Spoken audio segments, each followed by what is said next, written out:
Welcome to the Midnight Stories Club. Here, we don't chase sleep, we chase shadows. Each night, a tale is shared. Each tale darker than the last. Sit back. Light fades. The stories begin.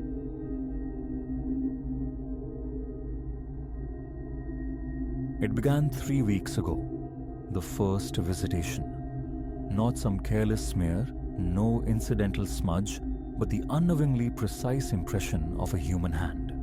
Palm flat, fingers splayed, materialized upon my bathroom looking glass.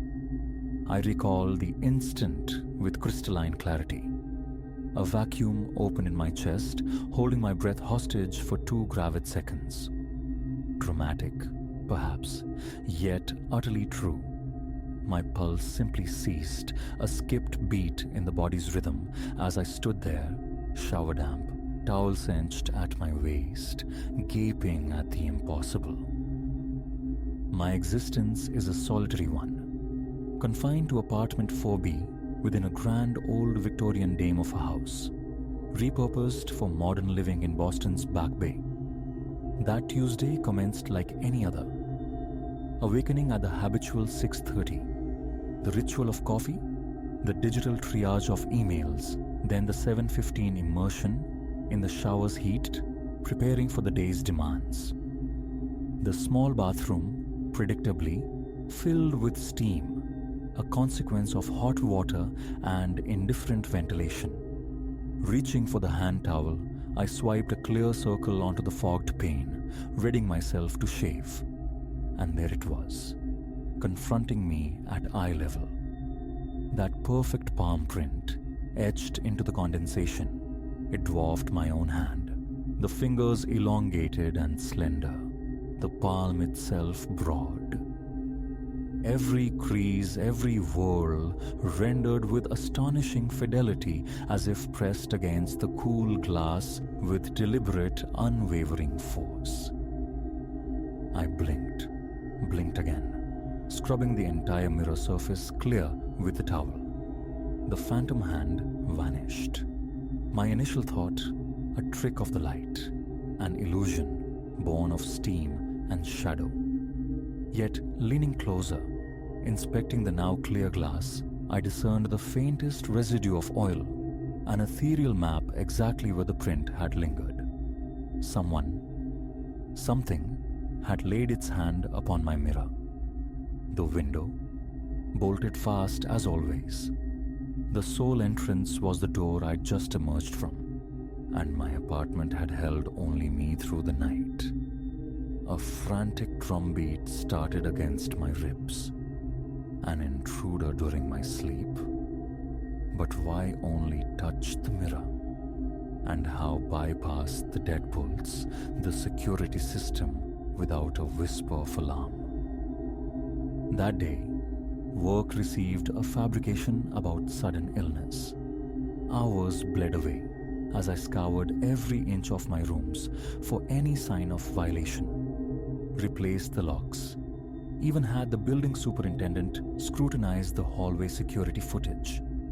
The recordings showed nothing untoward. Only my own departures and arrivals punctuated the timeline. Sleep that night was a shallow, haunted thing. Each groan of the old house jolted me upright.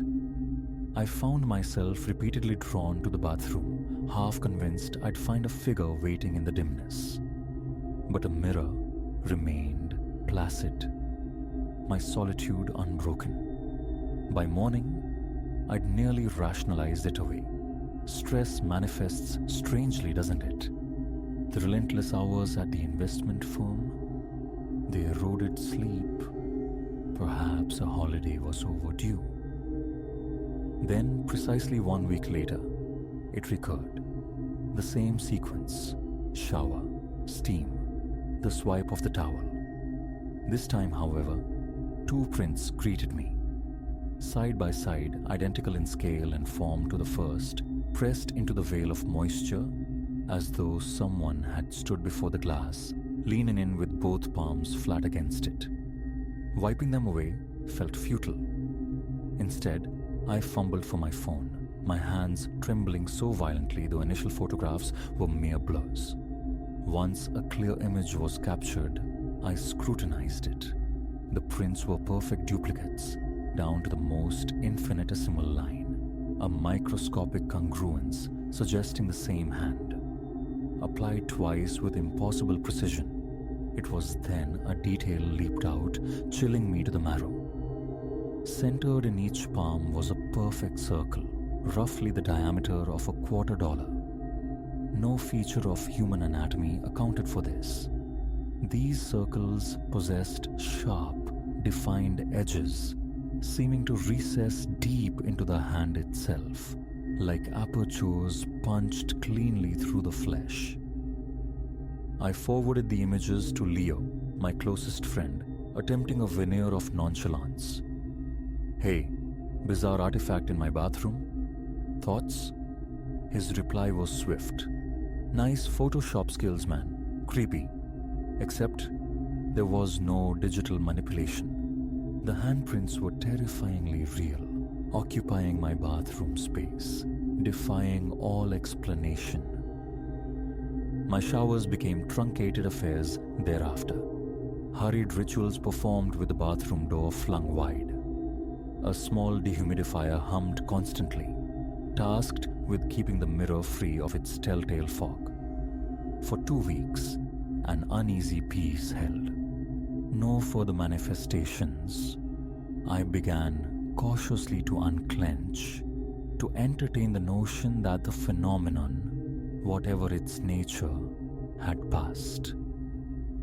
Until last night. A brutal workday had kept me late. I crossed my threshold after midnight, bone weary, eyes gritty with fatigue. Yet the need for a shower was absolute to sluice away the psychic residue of 14 hours grappling with the volatile markets and irate clientele. The hot water was a balm, dangerously soothing. I lingered beneath the spray, losing myself in the warmth, time dissolving. Steam bloomed, thick and white, overwhelming the dehumidifier's quiet efforts. When I finally stepped out, the mirror was an opaque canvas of condensation. I reached for the towel, poised to clear a space, and froze. The fog wasn't uniform. Darker patches marred the surface, zones where moisture clung differently, disturbed. As I watched, transfixed, these patches coalesced, resolving into shapes. Handprints, dozens upon dozens, blooming sequentially across the glass, as if witnessing unseen figures pressing their palms against the far side in slow, deliberate succession. Each print was a twin to the earlier ones, bearing those same inexplicable circular voids in the palms. Immobilized, breath caught in my throat, I stood dripping as the spectral hands continued their silent proliferation, consuming every square inch of the mirror. Rivulets of condensation began to trace paths down the glass, lending the prints a disturbing illusion of movement in the bathroom's low light. Then came the sound, a wet, slick whisper, like moist skin dragging across glass, emanating from the mirror itself. Faint initially, it swelled, acquiring a rhythm, the cadence of something pressing repeatedly against the barrier, striving to push through. The mirror's surface began to undulate. Not a trick of perception. The glass itself was rippling, its plane disturbed like water struck by rain. The handprints deepened, sinking further, transforming from mere impressions in steam to actual concavities in the mirror's substance. I retreated instinctively until my back met the cool tile of the wall. The sliding sound intensified, grew wetter. The hands pressed harder, distorting the glass. Fingers became discernible now, three-dimensional forms extruding from the silvered plane like pale, malleable dough being worked from behind. The first hand breached entirely, stretching into the tangible space of my bathroom, long, pallid digits grasping at the air. The skin possessed an unnatural smoothness, almost synthetic, punctuated by that perfect circular hole clean through the palm. Through the void, I could see the painted wall beyond. I ran. No thought for clothes, for possessions, just a primal bolt out of the bathroom, out of my apartment, into the relative sanctuary of the hall. I hammered on my neighbor's door until Madame Dubois appeared, clad in her nightdress. She took in my naked, dripping state, her eyes wide with alarm, and moved to slam the door. "Please," I choked out. "Call the police. There's something in my bathroom." The raw terror in my voice must have registered because she relented, ushering me inside, offering her phone, draping her late husband's voluminous bathrobe over my shivering shoulders while we awaited the authorities. The search was meticulous, professional. They found nothing amiss, save for the puddles spreading on the bathroom floor from my abandoned shower. The mirror? Utterly normal. No prints, no ripples, no perforations. The officers were courteous, yet the skepticism was palpable. They inferred intoxication or delusion, gently suggested rest, perhaps consulting a doctor if the anxiety persisted. I'm at Leo's now, committing this account to screen while the horror remains immediate. He asked no questions upon my 2 a.m. arrival, simply prepared the couch, offered a beer, and granted indefinite asylum. But the return is inevitable. Back to my apartment, back to that mirror. Because there's a detail I've shared with no one. In those final moments, backing away from the bathroom's threshold, just before flight took over, I saw something else behind the questing hands. A face pressed to the glass just as the palms had been, smooth and bone white, with empty sockets where eyes should have been. Perfect circular voids, identical to those in the hands. It registered my presence. I felt its alien awareness lock onto me. And I know, with chilling certainty, it remains there still, waiting on the other side of my mirror, waiting for the steam to rise, waiting for my return. Hours I've sat here, adrift on Leo's sofa, wrestling with the unanswerable. Dawn paints the window pane. Soon he'll stir, inquire about my state, ask if I'm ready to confront whatever haunts my bathroom. How can I articulate that now? Every mirror I glimpse seems to shimmer at its periphery.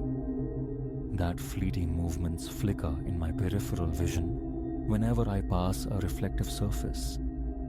That earlier, using his bathroom, I could have sworn I saw nascent finger marks clouding the polished chrome of the faucet. My phone is a compulsive anchor. I scroll through the photos of those first 2 handprints, tangible proof against encroaching madness. Yet, even these images seem mutable now. With each passing hour, the hands appear to press deeper into the photographic frame, the circular holes widening fractionally. And in the background, lurking in the darkest reflected corner, a face drawing nearer. The phone vibrates. A message from my boss demanding my whereabouts. Another from my mother confirming Sunday dinner. Fragments of a mundane world where mirrors are inert objects, handprints mundane traces, holes simply holes. But that world is lost to me, fractured by what I've witnessed, by what I know waits in every polished surface, every window pane, every still pool of water. They are all portals now, apertures to elsewhere. And the entity on the far side has noted my attention. Leo is moving about in his bedroom. Soon, questions will need answers. Decisions must be made. But for this moment, I remain here, watching the sunrise bleed into the sky, deliberately averting my gaze from the blank television screen across the room, fighting the perception of its dark surface subtly warping, as if under pressure from behind, striving to ignore the faint impressions coalescing in its glassy depths, marks resembling hands, each marred by a perfect circular void. Closing my eyes offers no respite, because the understanding has dawned, cold and absolute. The mirrors were never windows. They are doors, and I didn't merely glimpse something on the other side. I allowed it to see me. Now it follows, migrating from reflection to reflection, closing the distance, awaiting the precise confluence of steam and shadow and solitude, waiting to reach through and pull me across the threshold. I've been writing for what feels like an eternity, desperate to capture every nuance. The sun is high. Leo is in the shower. The sound of running water carries through the apartment. Steam will be gathering, clouding his mirror. Any moment now, he'll emerge, wipe the condensation clear, and I must go.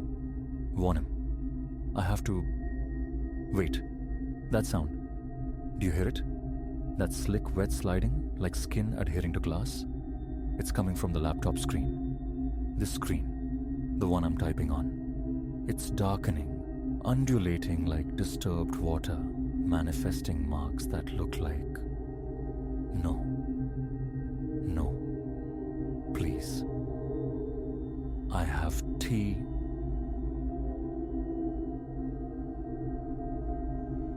A single floorboard groaned under my weight, the sound ripping through the mansion's suffocating stillness, like a detonation.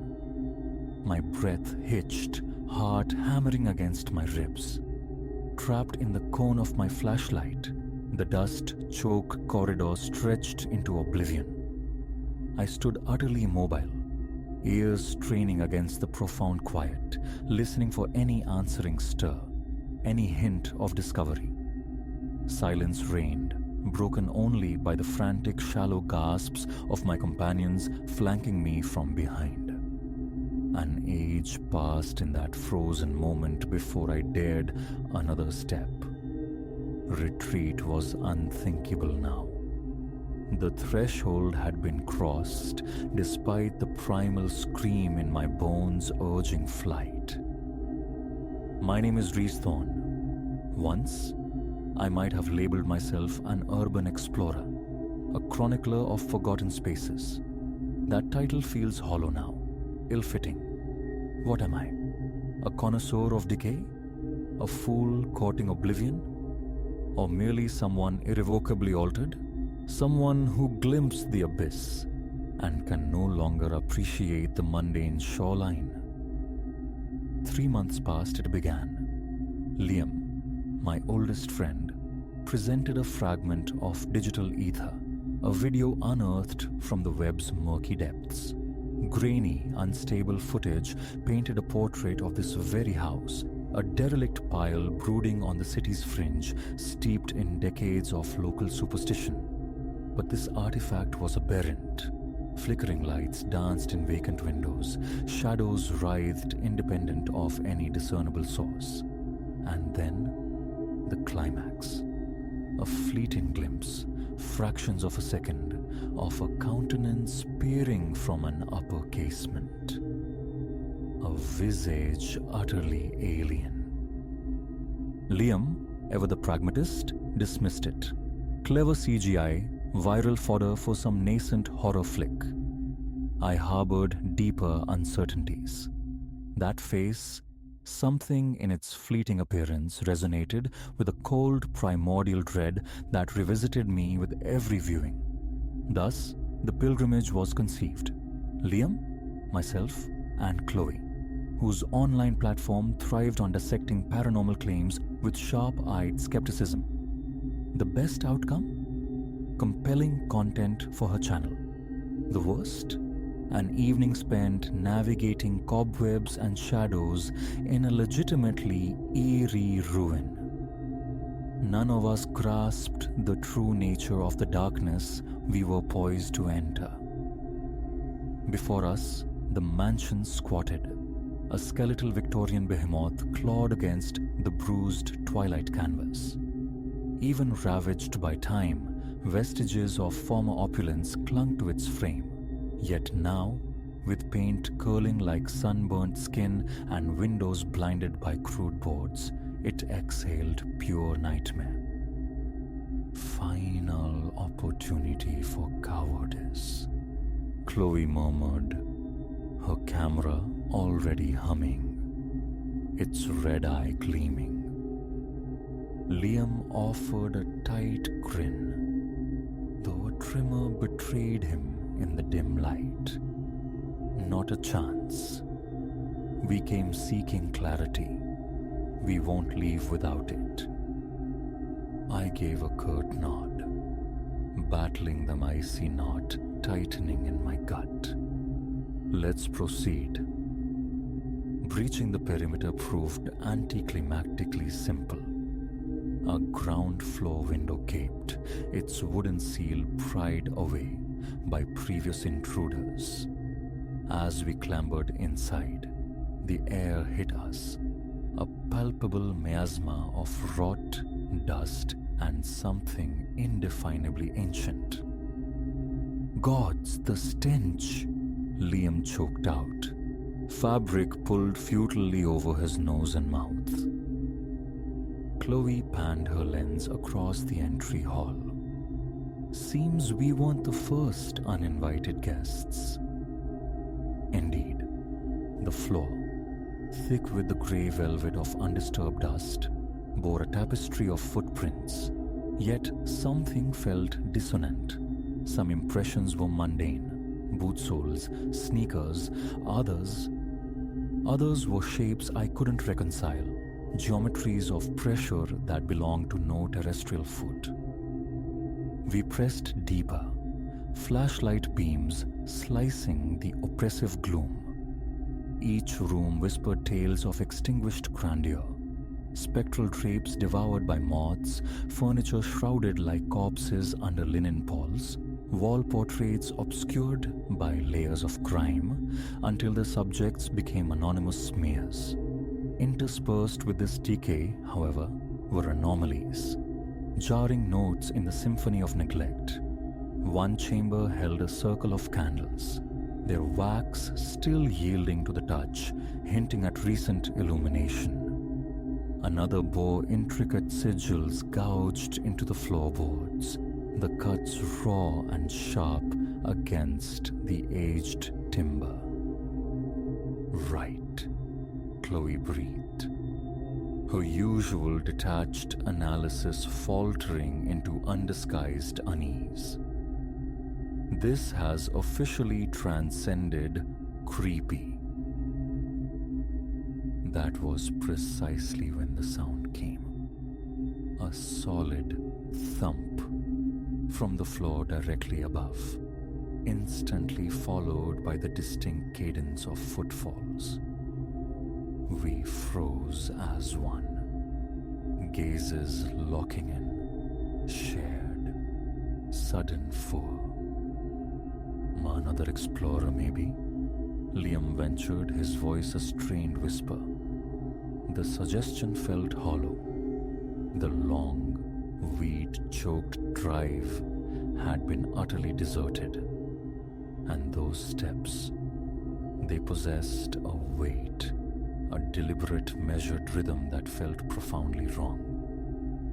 We need to see, I heard myself say, the words surprising, even me. A part of my psyche screamed retreat, pleaded for the safety of the outside world. But a stronger, more insistent impulse, the same curiosity that had always propelled me into shadows and ruins, flared, demanding answers. We ascended the main staircase, the ghost of its former plush carpet thin and worn, beneath our cautious tread. The upper level radiated an intensified wrongness. The corridor seemed to stretch impossibly, lined with closed doors like sealed tombs. From the far end, beneath one specific door, bled a faint, sickly luminescence. Towards this beacon we crept, each protesting groan of the ancient structure amplifying the tension coiled within us. Nearing the illuminated door, we discerned voices, hushed, guttural murmurs that defied comprehension. They weren't speaking any language I recognized.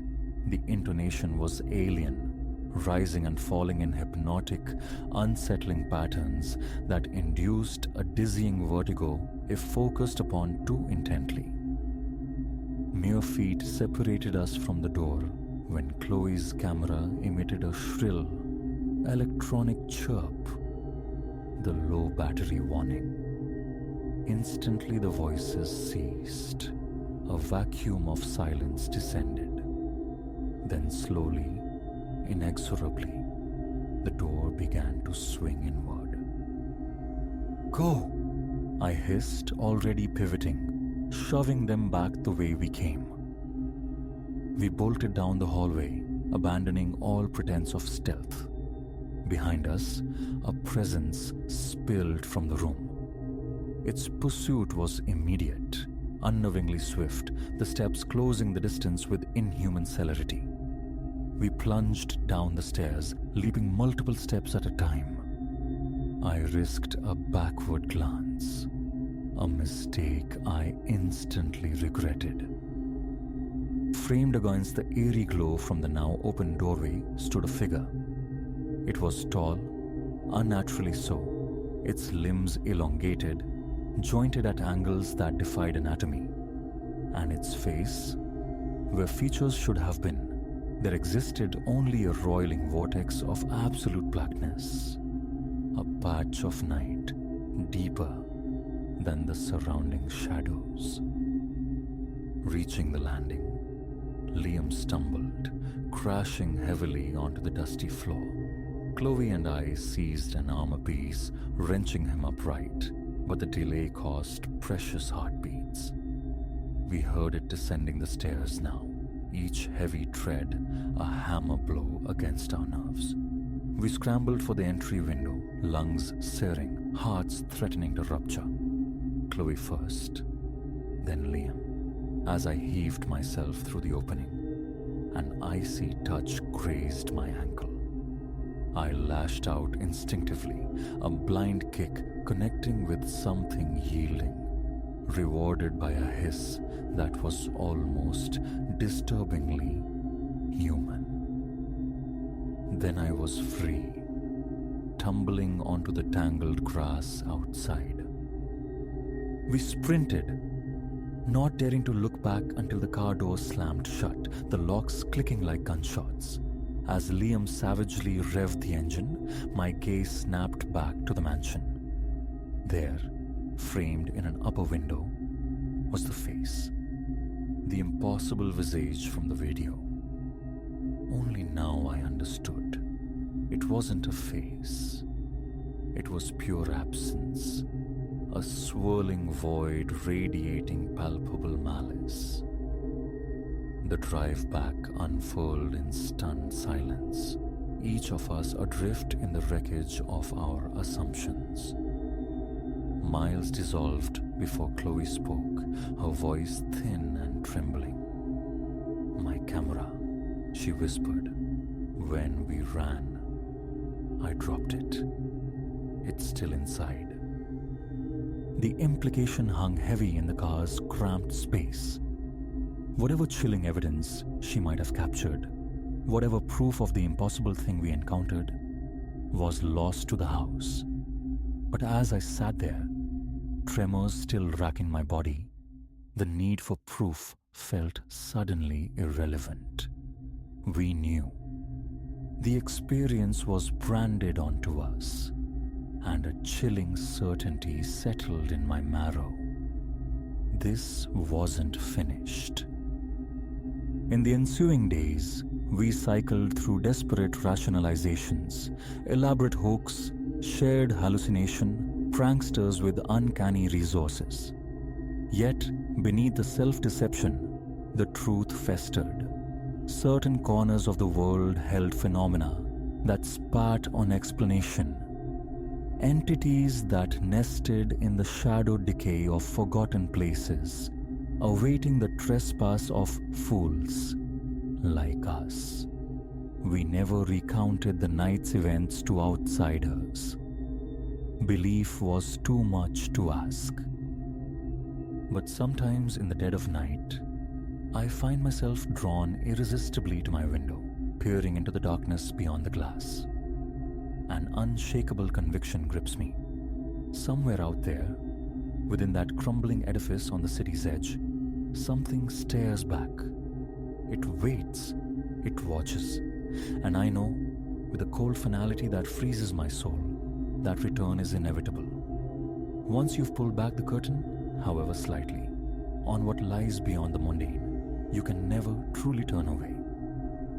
The darkness beckons, a siren call that must eventually be answered. As I commit these words to paper, a question haunts me. What awaits me upon my return to that house? And the more terrifying query, what this time will find me?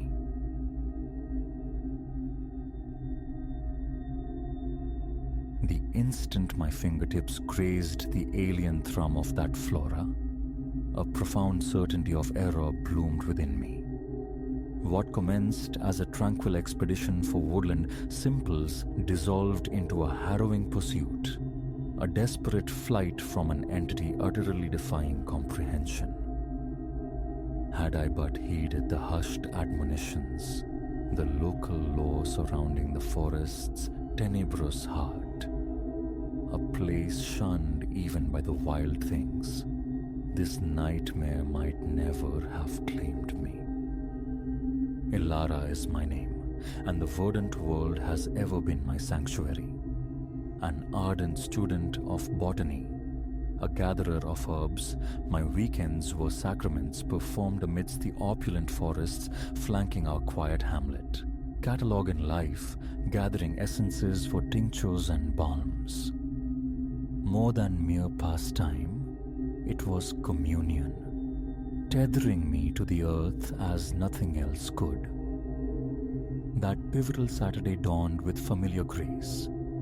I ventured forth at first light, my pack laden with field guides, collection sacks, and provisions for the day's journey.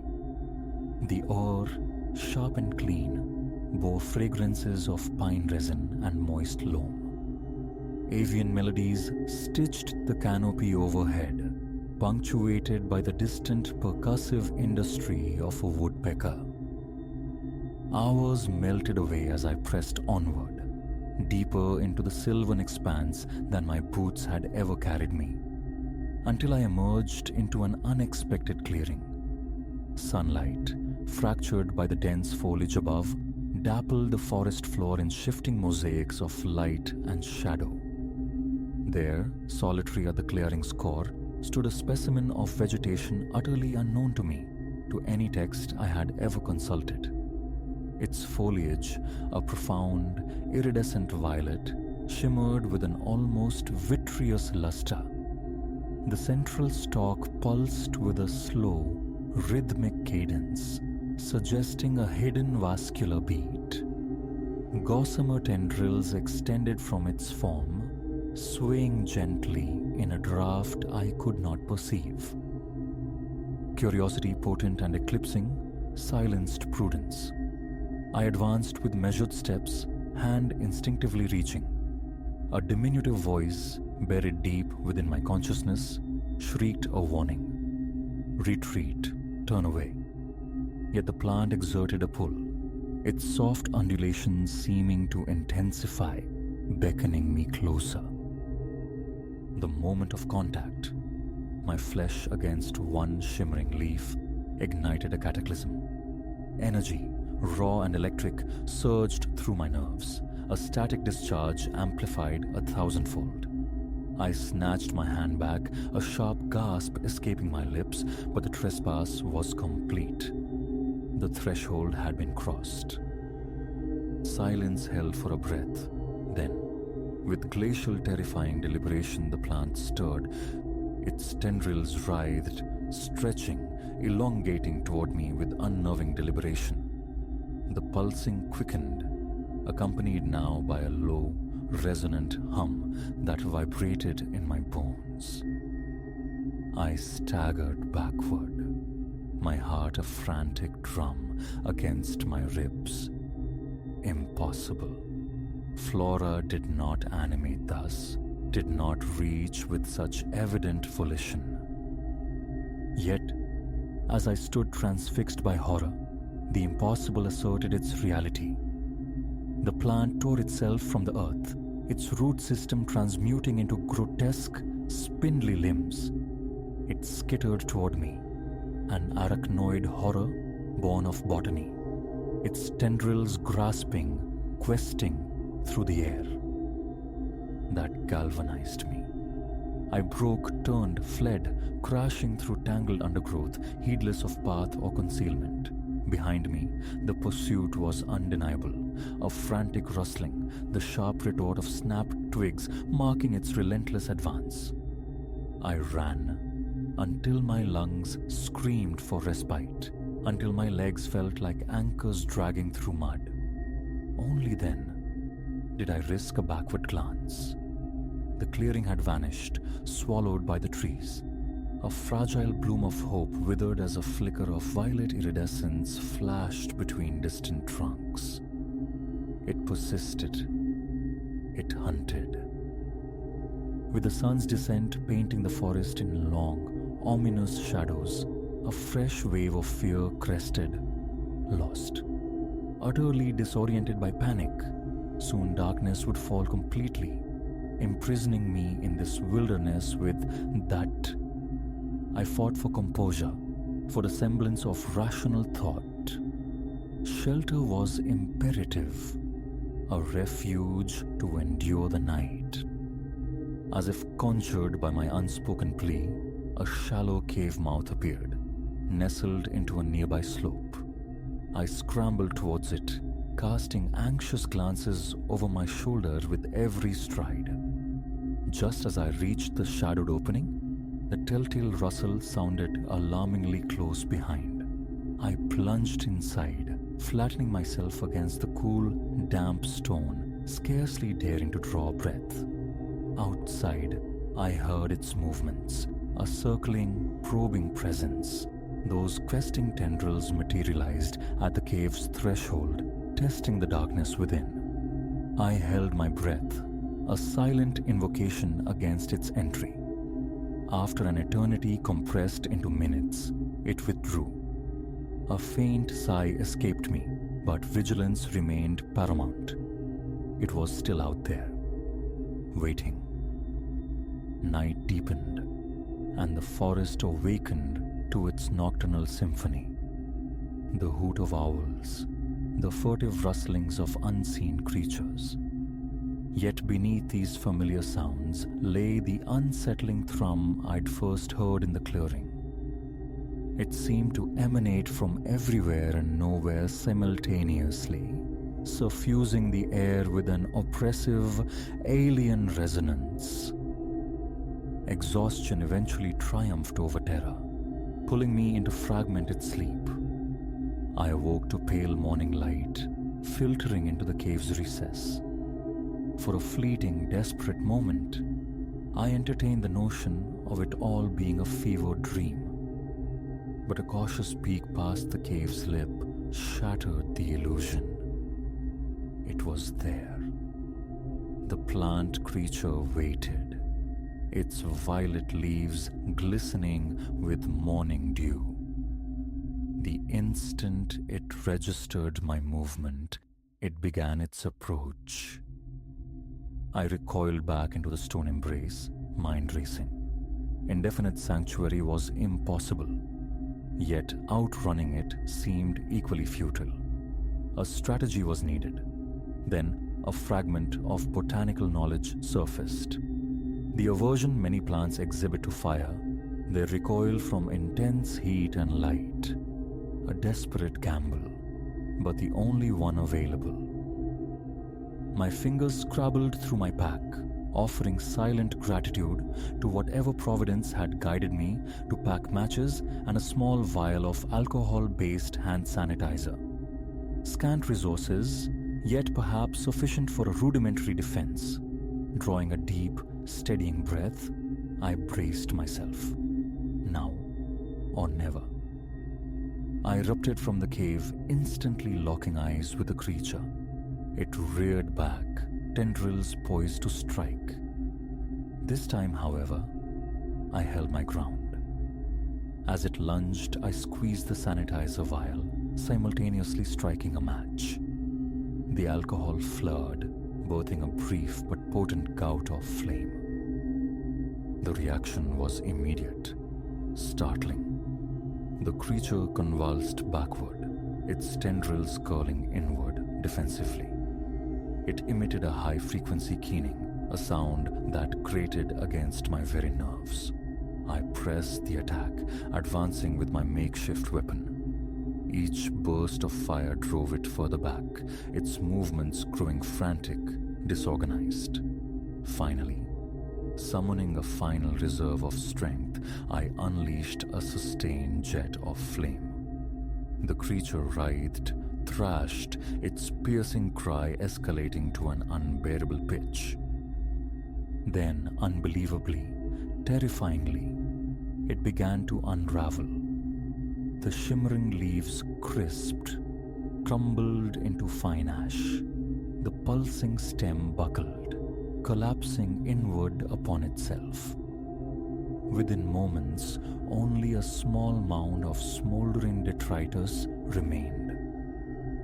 I stood, gasping for air, limbs trembling from exertion and the precipitous crash of adrenaline. Over.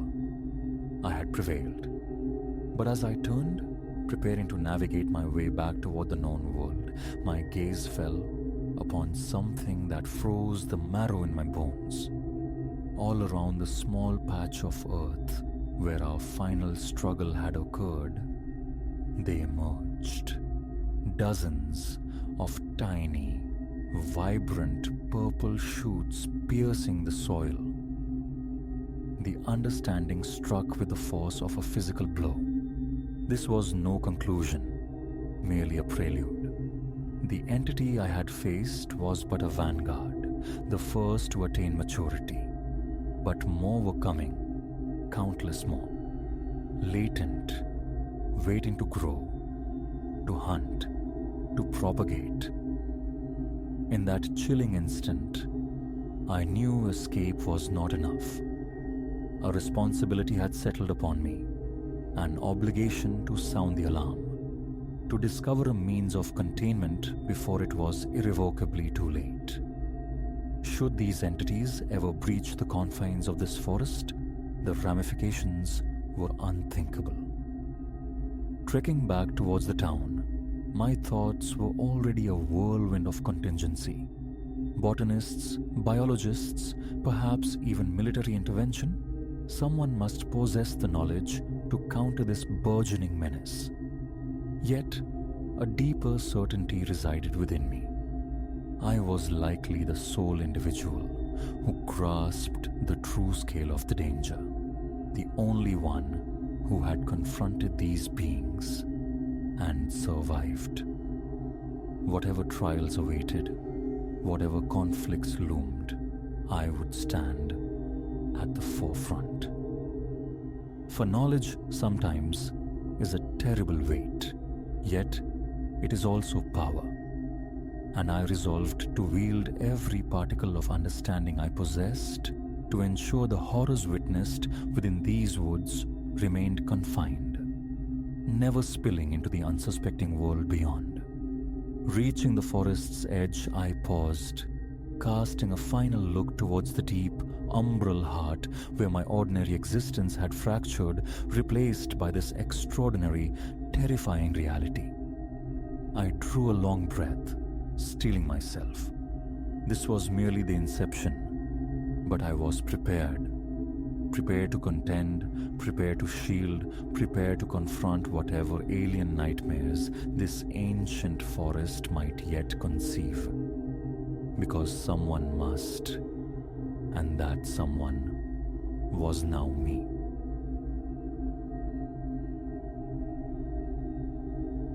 The summons came via shared digital whispers, a weekend refuge, a cabin nestled deep within arboreal folds promised by companions.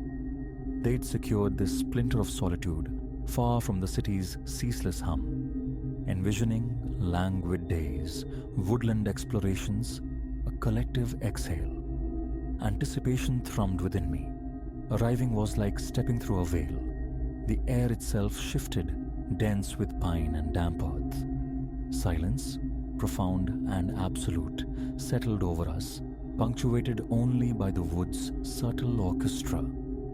A fallen leaf, a distant bird call. This was isolation rendered tangible, a realm apart. We numbered 4, myself, Elias, Silas, the raconteur, Reese, steadfast and quiet, and Clara, whose sensitivities seemed tuned to unseen frequencies. Colleagues, our familiarity bypassed the need for pleasantries, easing us into a comfortable quietude. That first day unfolded in golden leisure, grilling smoke curling towards the canopy, shared bottles glinting in the sun, conversation meandering like the nearby creek. Dusk bled into night, leaving us pleasantly weary, gathered around the flickering fire pit. It was then Silas, his face painted by firelight, leaned in. "You realize," he began, a familiar glint in his eye. "This place sat empty for decades, just abandoned. The previous tenant vanished utterly." A collective eye roll met his words. Silas relished unsettling us, weaving tales from thin air. Yet his usual smirk was absent, replaced by an unnerving gravity. "Seriously," he pressed, his voice dropping to a conspiratorial hush. "Locals whisper about it, claim it's steeped in something old, something watchful. They report sounds, nocturnal disturbances. People have gone missing out here." Reese scoffed, a short, sharp sound. "Give it a rest, Silas." But Clara drew her jacket tighter, a visible tremor running through her. "Must we?" she murmured, her gaze darting towards the impenetrable wall of trees encircling us. "Talk of such things, I mean." Here, we steered the conversation towards lighter shores, yet Clara's unease lingered, a palpable current in the night air. I didn't lend Silas's theatrics much credence, but the woods, under the cloak of night, possessed an undeniable presence, a feeling of being observed by countless unseen eyes. Weariness eventually claimed us. The cabin offered 2 sleeping chambers. Reese and I took one, Silas and Clara the other. Sleep found me swiftly, pulling me under its heavy tide. Yet, deep in the night's quiet heart, something nudged me back to consciousness. The room was an abyss of black, Reese's gentle respiration the only anchor in the void. I lay adrift, blinking away grogginess, and then I heard it. A delicate percussion against the window pane. Tap, tap, tap. A paralysis gripped me, my pulse quickening. It was soft, insistent, like fingernails tracing the glass. Reese slept on, oblivious. A branch, I reasoned, swaying rhythmically, but the cadence felt too deliberate, too measured. Tap, tap, tap. Unhurried, steady, as if its source knew we were within, listening. I remained utterly still, ears straining, until, after an eternity measured in heartbeats, the sound ceased. A ragged breath escaped me. Imagination, surely. Yet, as I courted sleep once more, the unshakable conviction remained. We were being watched. Morning light did little to dispel the unease. Over lukewarm coffee, I recounted the nocturnal disturbance. Silas seized the opportunity, his grin returning. See? Told you, primeval vibes. Clara, however, blanched, her gaze fixed on me. Elias, you're not serious? She whispered. I attempted nonchalance, shrugging. Probably nothing. Wind, maybe. Her expression remained unconvinced. Throughout the day, a subtle shift occurred. Clara clung to the cabin's perimeter, her eyes constantly scanning the tree line. A pang of guilt struck me for voicing my experience, yet a deeper disquiet resonated within. A sense that the previous night's event was not mere fancy. That evening, an unspoken tension hurried us towards our beds. We retreated earlier, the easy camaraderie of the previous night replaced by a brittle silence. I lay in the suffocating dark, senses straining, anticipating the return of that sound. Around midnight it began. Tap, tap, tap. My eyes snapped open, frozen again, heart hammering against my ribs. Identical to the night before, soft, rhythmic, patient, originating just beyond the glass. Reese remained lost in slumber. I fought the rising panic, clinging to rational explanations. Then, a new element emerged, whispering, faint, sibilant like dry leaves skittering across stone, almost beneath the threshold of hearing. Indecipherable words murmured in a low, hushed cadence. A visceral coldness snaked down my spine. The urge to shake Reese awake, to share this auditory terror, warred with a paralyzing fear. I lay trapped, besieged by the dual assault of tapping and whispering, muscles coiled tight. The sounds persisted, stretching time into an agonizing elastic band before finally receding into silence. Sleep, when it eventually came, was shallow and troubled, offering no respite. The following dawn, I shared the previous night's escalation with Silas and Clara. Clara looked near collapse, her face ashen, hands trembling. "This isn't amusing, Elias," she choked out, voice thin. "If this is some elaborate joke..." Silas cut her off, his own face tight with genuine alarm. "No prank, Clara, I swear," he insisted, his gaze sweeping the room as if seeking confirmation. I heard nothing. Anxiety became our constant companion that day. Every creak of the floorboards, every rustle in the undergrowth sent jolts through us. Even Silas, the purveyor of spooky lore, seemed subdued, his usual bravado replaced by a watchful tension.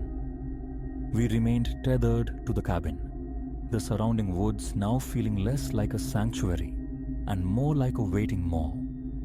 The very atmosphere felt charged, pregnant with unseen menace. Nightfall approached not with the promise of rest, but of renewed dread. None of us desired sleep.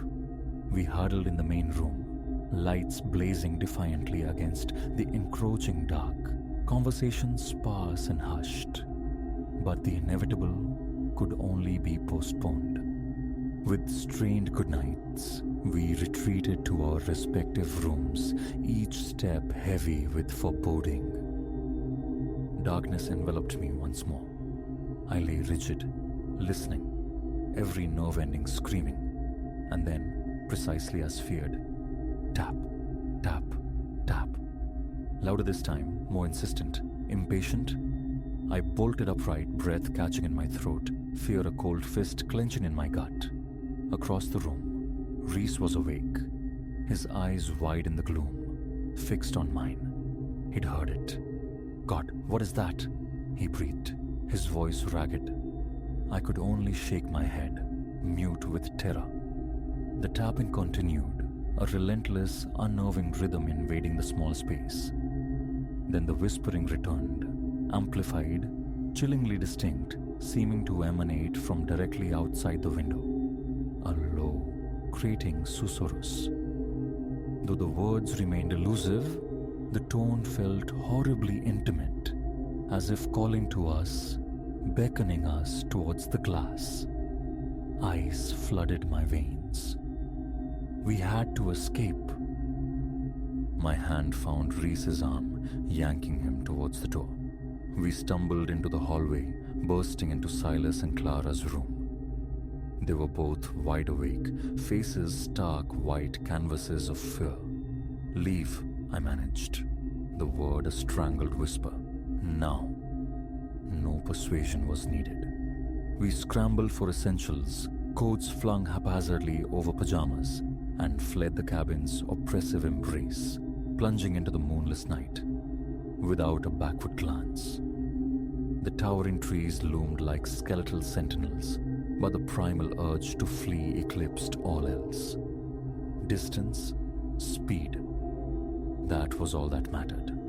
As the car devoured the winding track, the phantom tapping and insidious whispers gradually faded, swallowed by the engine's roar and the vast, indifferent woods.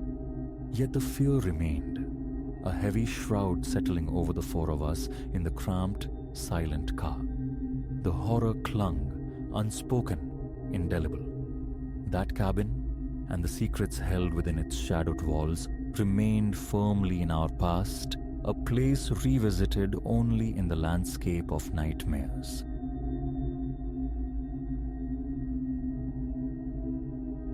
For 2 years now, my home has been this condominium unit, pressed hard against the boundary of an old necropolis.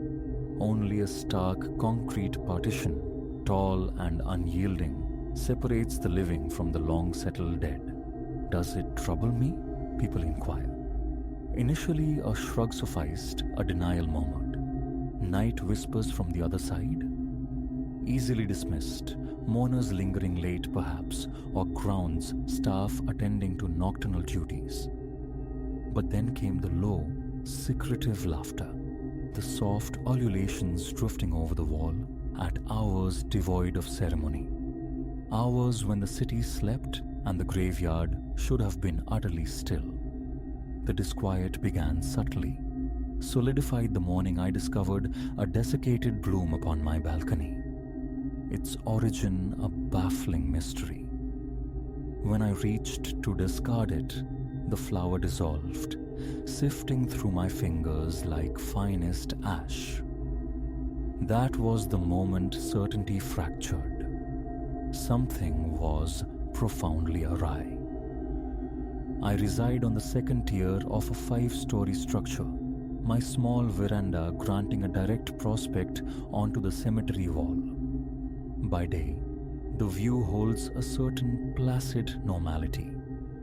The drone of a mower sometimes drifts across, testament to the groundskeeper tending the green plots.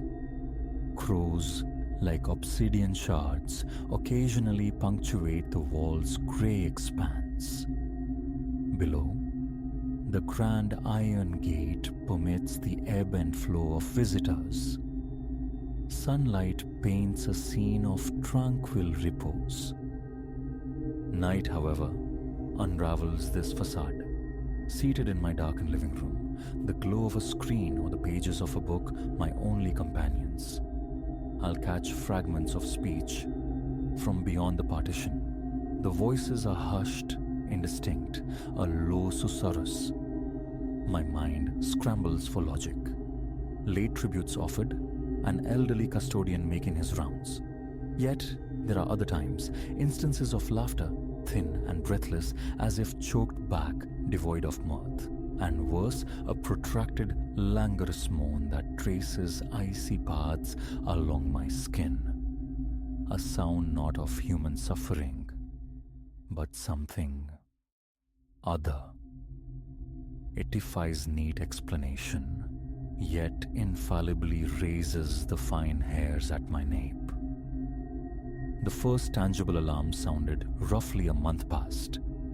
Emerging onto the balcony one dawn, I found a single rose, wilted and forlorn, resting in a shallow pool of water beside my patio chair. It looked steeped, yet no rain had fallen. No footprints marred the dew-kissed surface, no sign of forced entry. The wall stands near 8 feet.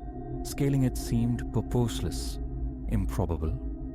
I stooped to retrieve the rose, intending to bin it. The instant my fingers closed around the stem, a profound chill radiated from it, sharp as freezer burn. Carrying it towards the kitchen receptacle, I opened my hand, only to watch it collapse into a drift of fine, grey powder. I recoiled, startled, scattering the substance across the floor tiles. Sweeping it up, wiping the spot clean, I detected no scent, only the visual echo of ash. I willed the incident away, but the image clung, tenacious. That evening, ensconced on my sofa, my gaze fixed on the impassive wall, I listened. The usual faint murmurs teased the edge of hearing, too soft for comprehension. Later, near midnight, adrift in the space between wakefulness and sleep, a sharp burst of laughter pierced the quiet, a distinctly masculine timbre. It ceased the moment I stirred, rising to investigate. Peering through the window into the Stygian gloom, I saw only the wall's crest and the skeletal silhouettes of trees beyond. The angle denied any view into the cemetery proper. Perhaps, I reasoned, just passers-by on the street skirting the grounds. I retreated to bed. The ensuing week saw the nocturnal sounds intensify, becoming almost nightly occurrences. I found myself jolted awake around 2 or 3 in the morning, summoned by that stifled laughter, or sometimes the solitary, drawn-out moan. Once a whisper seemed to brush against the very edge of hearing, impossibly close, as if someone stood directly on the other side, breathing words towards my building. Each time I mustered the nerve to step onto the balcony, seeking the source, absolute silence descended. One night, resolve hardening, I decided to capture proof.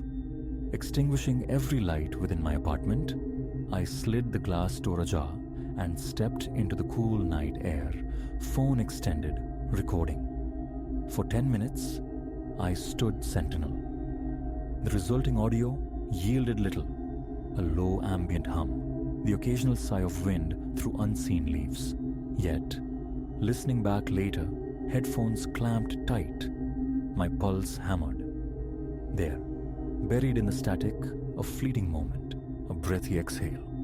So faint it might have been mere interference, but the possibility tightened my chest.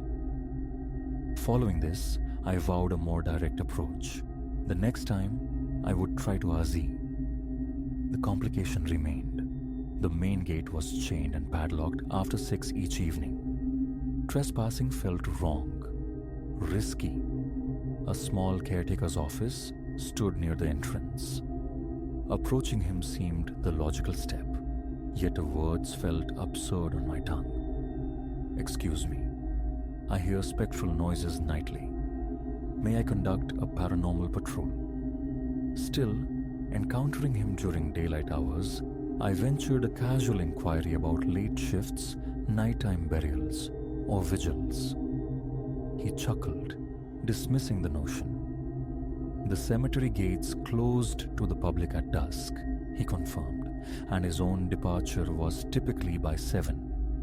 No reports of intruders, though he shrugged, acknowledging the possibility of wall jumpers, teenagers seeking illicit thrills perhaps. He'd never caught any himself.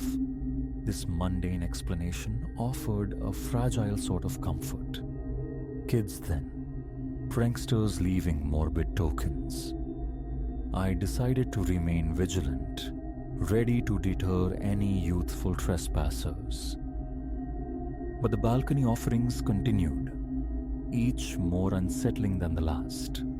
A pair of drooping daisies, a single white lily marred by brown decay spots, once a small cluster of crushed leaves violently torn. Always they shared the same unnatural coldness, the same instantaneous disintegration into ash upon handling. Always discovered at dawn, never witnessed arriving. I'd retire, wake, step outside, and find a new memento mori awaiting me. Driven by a need to unmask the perpetrator, I installed a compact motion-activated camera near the balcony door, angled to survey the modest space. Linked to my phone, it promised alerts at any detected movement. 2 nights passed uneventfully. On the 3rd, I woke near 4, instinctively checking my phone. No notifications. Relief washed over me as I drifted back to sleep. Morning light revealed the lie. Beneath my chair lay a wilted chrysanthemum. A jolt, sharp and cold, went through me. I immediately accessed the camera footage. It showed only my own movements, stepping out before bed, emerging again in the morning. Between those points, emptiness. Yet the flower materialized, defying surveillance, defying logic. An insidious unease began to permeate my waking hours, especially after dark. Passing through the living room, my eyes invariably strayed to the glass door, half expecting a face to coalesce in the reflection. My skin grew perpetually damp, my heart leaping at innocuous sounds, the hum of the refrigerator, the gurgle of pipes within the walls. I existed on a knife edge of apprehension. About a week ago, the familiar summons came again, deep in the night, around 2:30. An unnatural chill permeated the apartment air, incongruous for the season. I was sweating, yet shivering violently. A glance at the thermostat confirmed a reading of 71 degrees Fahrenheit. The discrepancy was baffling, the cold feeling bone deep. Then, the laughter returned, faint but sustained this time. A soft, muffled sound, seemingly emanating from just outside my window, continuing for perhaps a full minute. I sat bolt upright in bed, waiting for the camera alert that never came. Retrieving a flashlight from the nightstand, I crept, barefoot and silent, across the darkened apartment floor. Easing the balcony door open a mere crack, I strained my ears. A faint scraping noise reached me, like something being dragged along the concrete on the cemetery side. Flicking on the flashlight beam, I swept it across my small domain. Nothing. Leaning cautiously over the railing, I peered down towards the wall's base, swallowed by impenetrable shadow. My gaze lifted to the wall's summit. For a fleeting instant, a dark shape seemed to shift against the slightly less black sky. A trick of the eye. A wind-stirred branch? A knot of pure dread tightened in my stomach. Retreat seemed the only sane option. I slid the door shut, bolted it, double-checked the windows, and lay rigid in bed until exhaustion claimed me. The following morning's inspection of the balcony revealed nothing amiss. No flowers, no ash, no footprints. Immaculate. Yet, kneeling near the railing, my fingers brushed against a small patch of dust darker than the usual crime, possessing a gritty sand-like texture. It held no odor and dispersed easily with a light touch. Its provenance remained utterly obscure. In the days since, my sleep has become a fractured, elusive thing. I linger late into the night, hyper-alert, straining for any sound, any movement.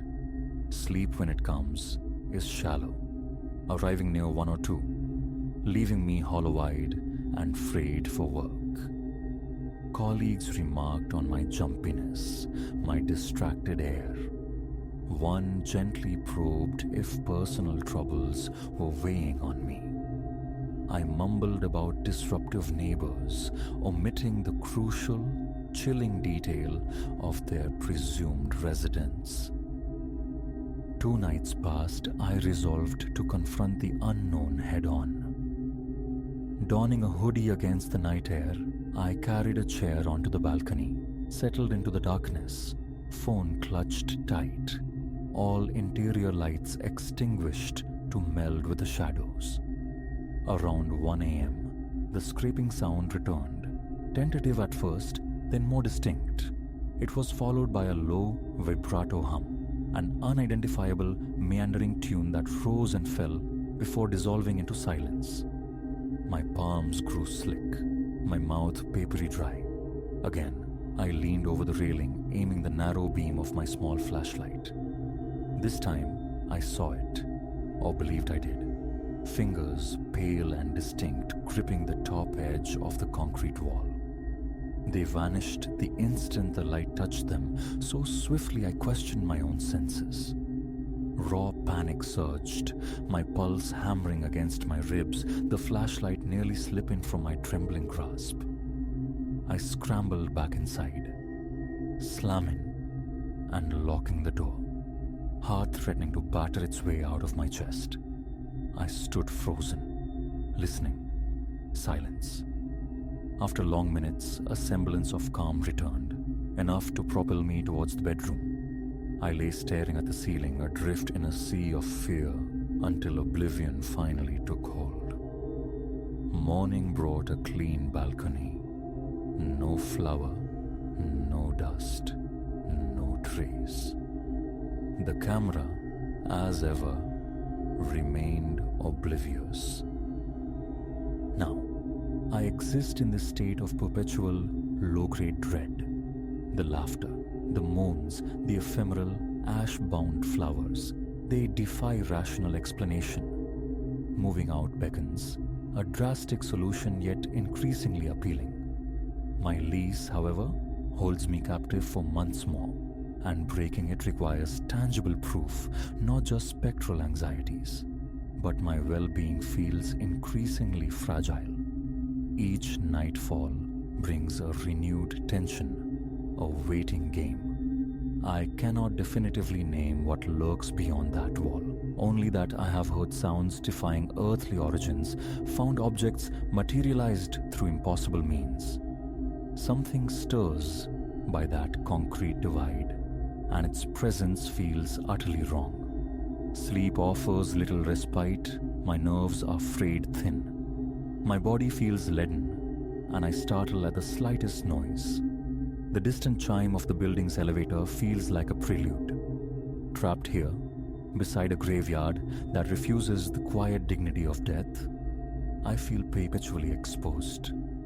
I don't know who or what is responsible. A complex prank? Or something truly inexplicable? All I know with certainty is that after sunset, the feeling of solitude is a luxury I no longer possess. My balcony faces that silent city, and its proximity is inescapable. Every time I close my eyes, I brace for the return of that rasping laughter, anticipate the discovery of another dead bloom come morning. And each time I step outside, the wall looms, a silent sentinel guarding its secrets. I doubt acclimatization is possible. I crave just one unbroken night, free from the cold sweat, free from the certainty that unseen eyes are watching from the darkness. For now, I wait.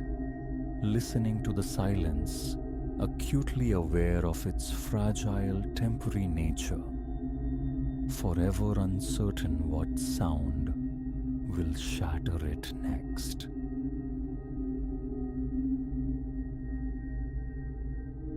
The instant my fingers closed around the first hidden lens, I understood this house harbored malignancies far deeper than its blistered facade and sighing timbers suggested.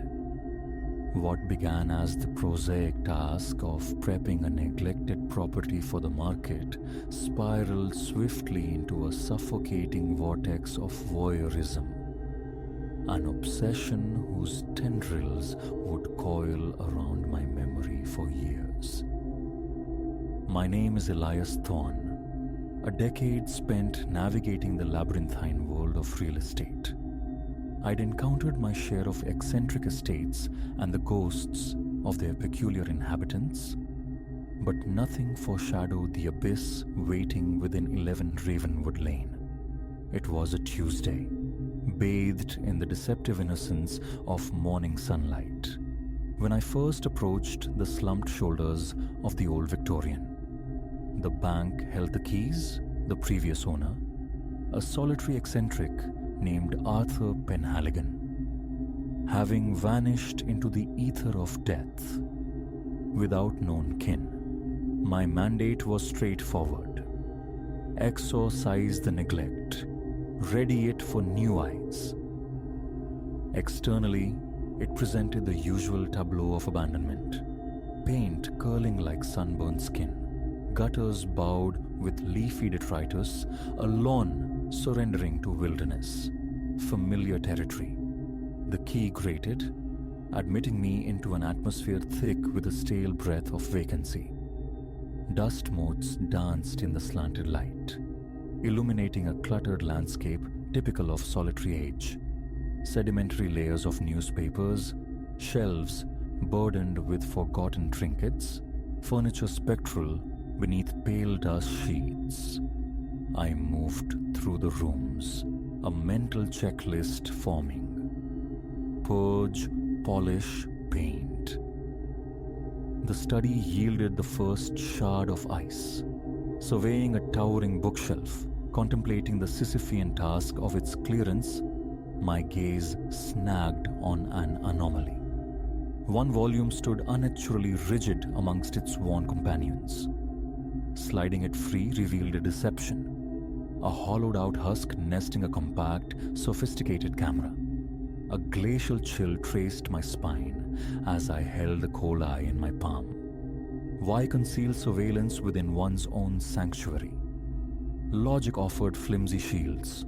Paranoia, fear of intrusion, but intuition whispered of darker currents beneath the surface. Intuition, it transpired, was horrifyingly astute. The subsequent hours became a grim treasure hunt. Lenses winked from light fixtures, peered from behind faded oil paintings, lurked spider-like in shadowed corners. Each unearthing tightened a knot of dread in my stomach. This wasn't mere caution. It was a pervasive, calculated scrutiny. Yet, the basement reserved the true plunge into horror. A locked door resisted, then yielded to determined force. Stairs groaned their protest as my flashlight carved a path through the subterranean gloom. And there, consuming half the cavernous space, was an apparatus ripped from espionage fiction. A constellation of monitors flickered on one wall, each tethered to the hidden eyes I'd discovered above. But the surveillance wasn't confined within these walls. Screens displayed the quiet street, the neighboring houses, even intimate glimpses into the dwelling next door. My hands trembled, the beam wavering as I probed deeper. Filing cabinets lined the opposite wall. Opening one revealed meticulous folders labeled with chilling precision, Inside, photographs, handwritten observations, typed fragments that seemed chillingly like captured conversations. Penhaligon hadn't merely watched. He'd curated lives, dissected privacies. Nausea surged. This burrowed far deeper than I could fathom. Police. I needed the authorities, needed to expose this subterranean theater of obsession. But as I turned, intending to flee, my light snagged on something that arrested my heart mid-beat. A door, camouflaged behind a barricade of decaying boxes, a portal utterly incongruous in this space. Every nerve fiber screamed retreat, urged me to ascend from this crypt and bolt. Yet, a morbid compulsion held me fast. I had to know. Unlocked, the door swung inward on a tortured creak that seemed to reverberate in the tomb-like silence. It revealed a space scarcely larger than a closet. Inside, a bed, small, austerely made, its frame fitted with leather restraints. I stumbled back, vision swimming. This transcended voyeurism, plunging into realms of physical captivity. Had Penhaligon abducted victims, held them here in this hidden cell? Panic erupted. I scrambled up the protesting stairs, my heart hammering against my ribs like a trapped bird. Escape, call for help. The thoughts were frantic shouts in my skull. Then, reaching the landing, a sound froze the blood in my veins. The distinct click and turn of the front door opening. Motionless, I strained to hear. Footsteps measured moving through the house above. Impossible. The bank key, the only key, was in my pocket. Unless Arthur Penhaligon's departure hadn't been quite so final. Raw terror flooded me. My eyes darted, seeking refuge, the bitter irony striking hard. Trapped in a house wired for watching, I was now desperate to remain unseen.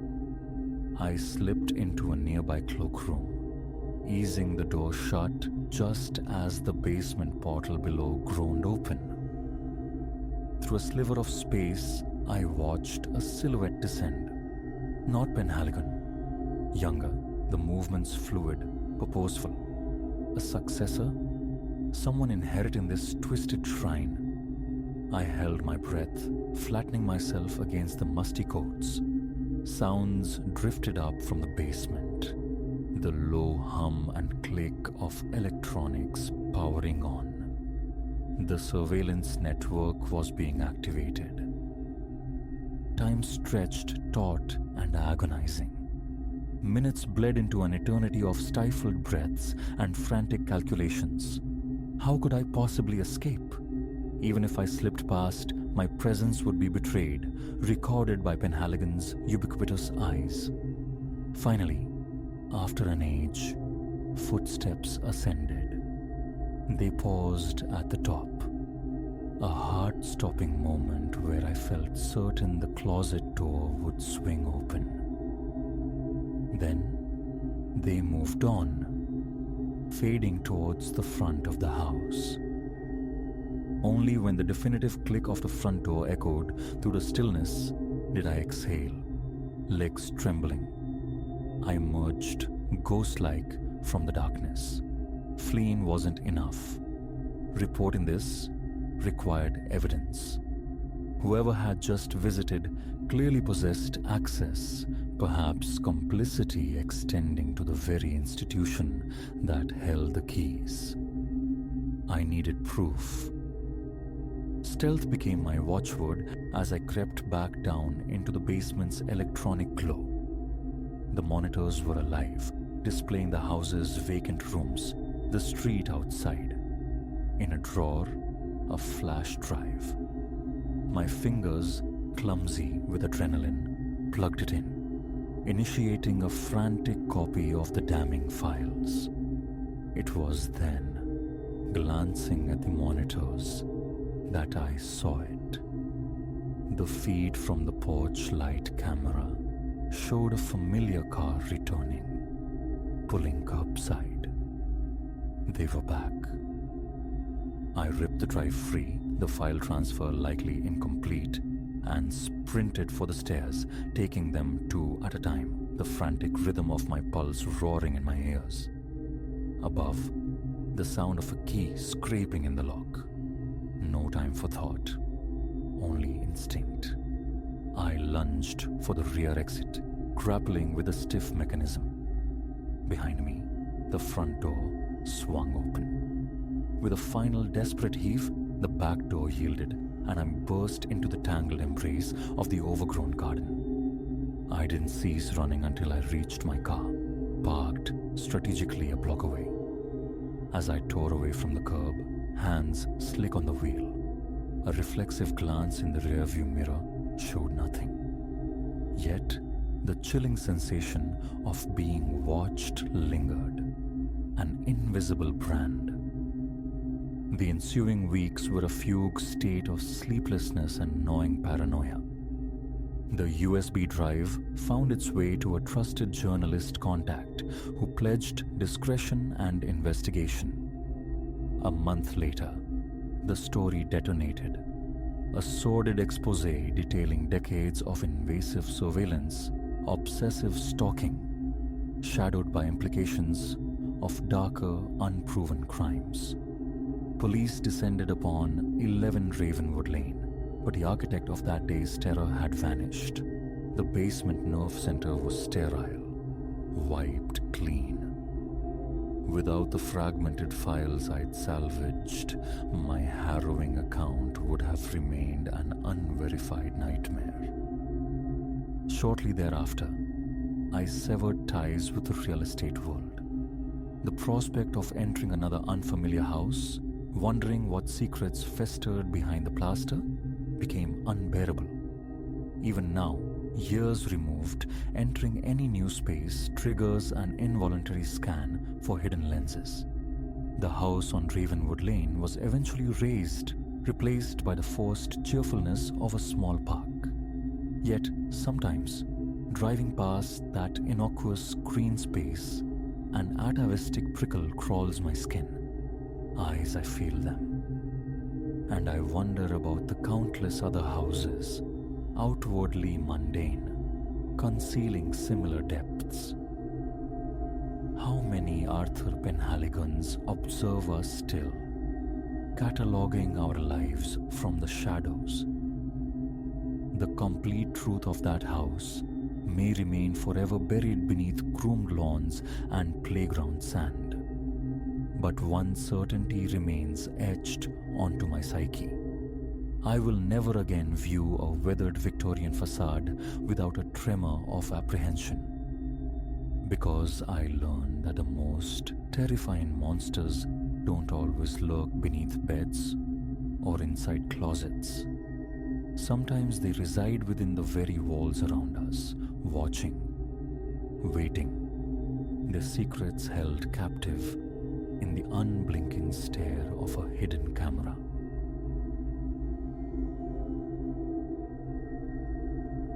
The dry rustle began subtly, a mere whisper within the venerable plaster, easily mistaken for the settling bones of antiquity or the furtive scurry of vermin. By the third night, however, when phantasmal susurrations coiled through the floorboards, weaving themselves into the quiet dark, I understood. The room I'd so eagerly claimed was nested within a heart of dread. Yet, the true abyss of this nightmare remained veiled until the wall itself yielded, revealing a hidden maw. My name is Ilyas. I pursue arcane knowledge, doctoral studies, at the city's university. The advertisement, promising affordable lodging within a grand old Victorian, shimmered like a mirage, too perfect, too opportune. And so it proved. Externally, the house was a confection of carved wood lace and jewel-toned glass, a nostalgic dream. Silas Croft, the proprietor, embodied gentle antiquity, his voice a low murmur, his eyes radiating a disarming warmth beneath a silvered fringe of hair. He guided me through rooms resonant with history, his hand gesturing towards polished parquet floors and elaborate crown moldings. The offered chamber was bathed in light, its bay window framing a view of the slightly overgrown garden.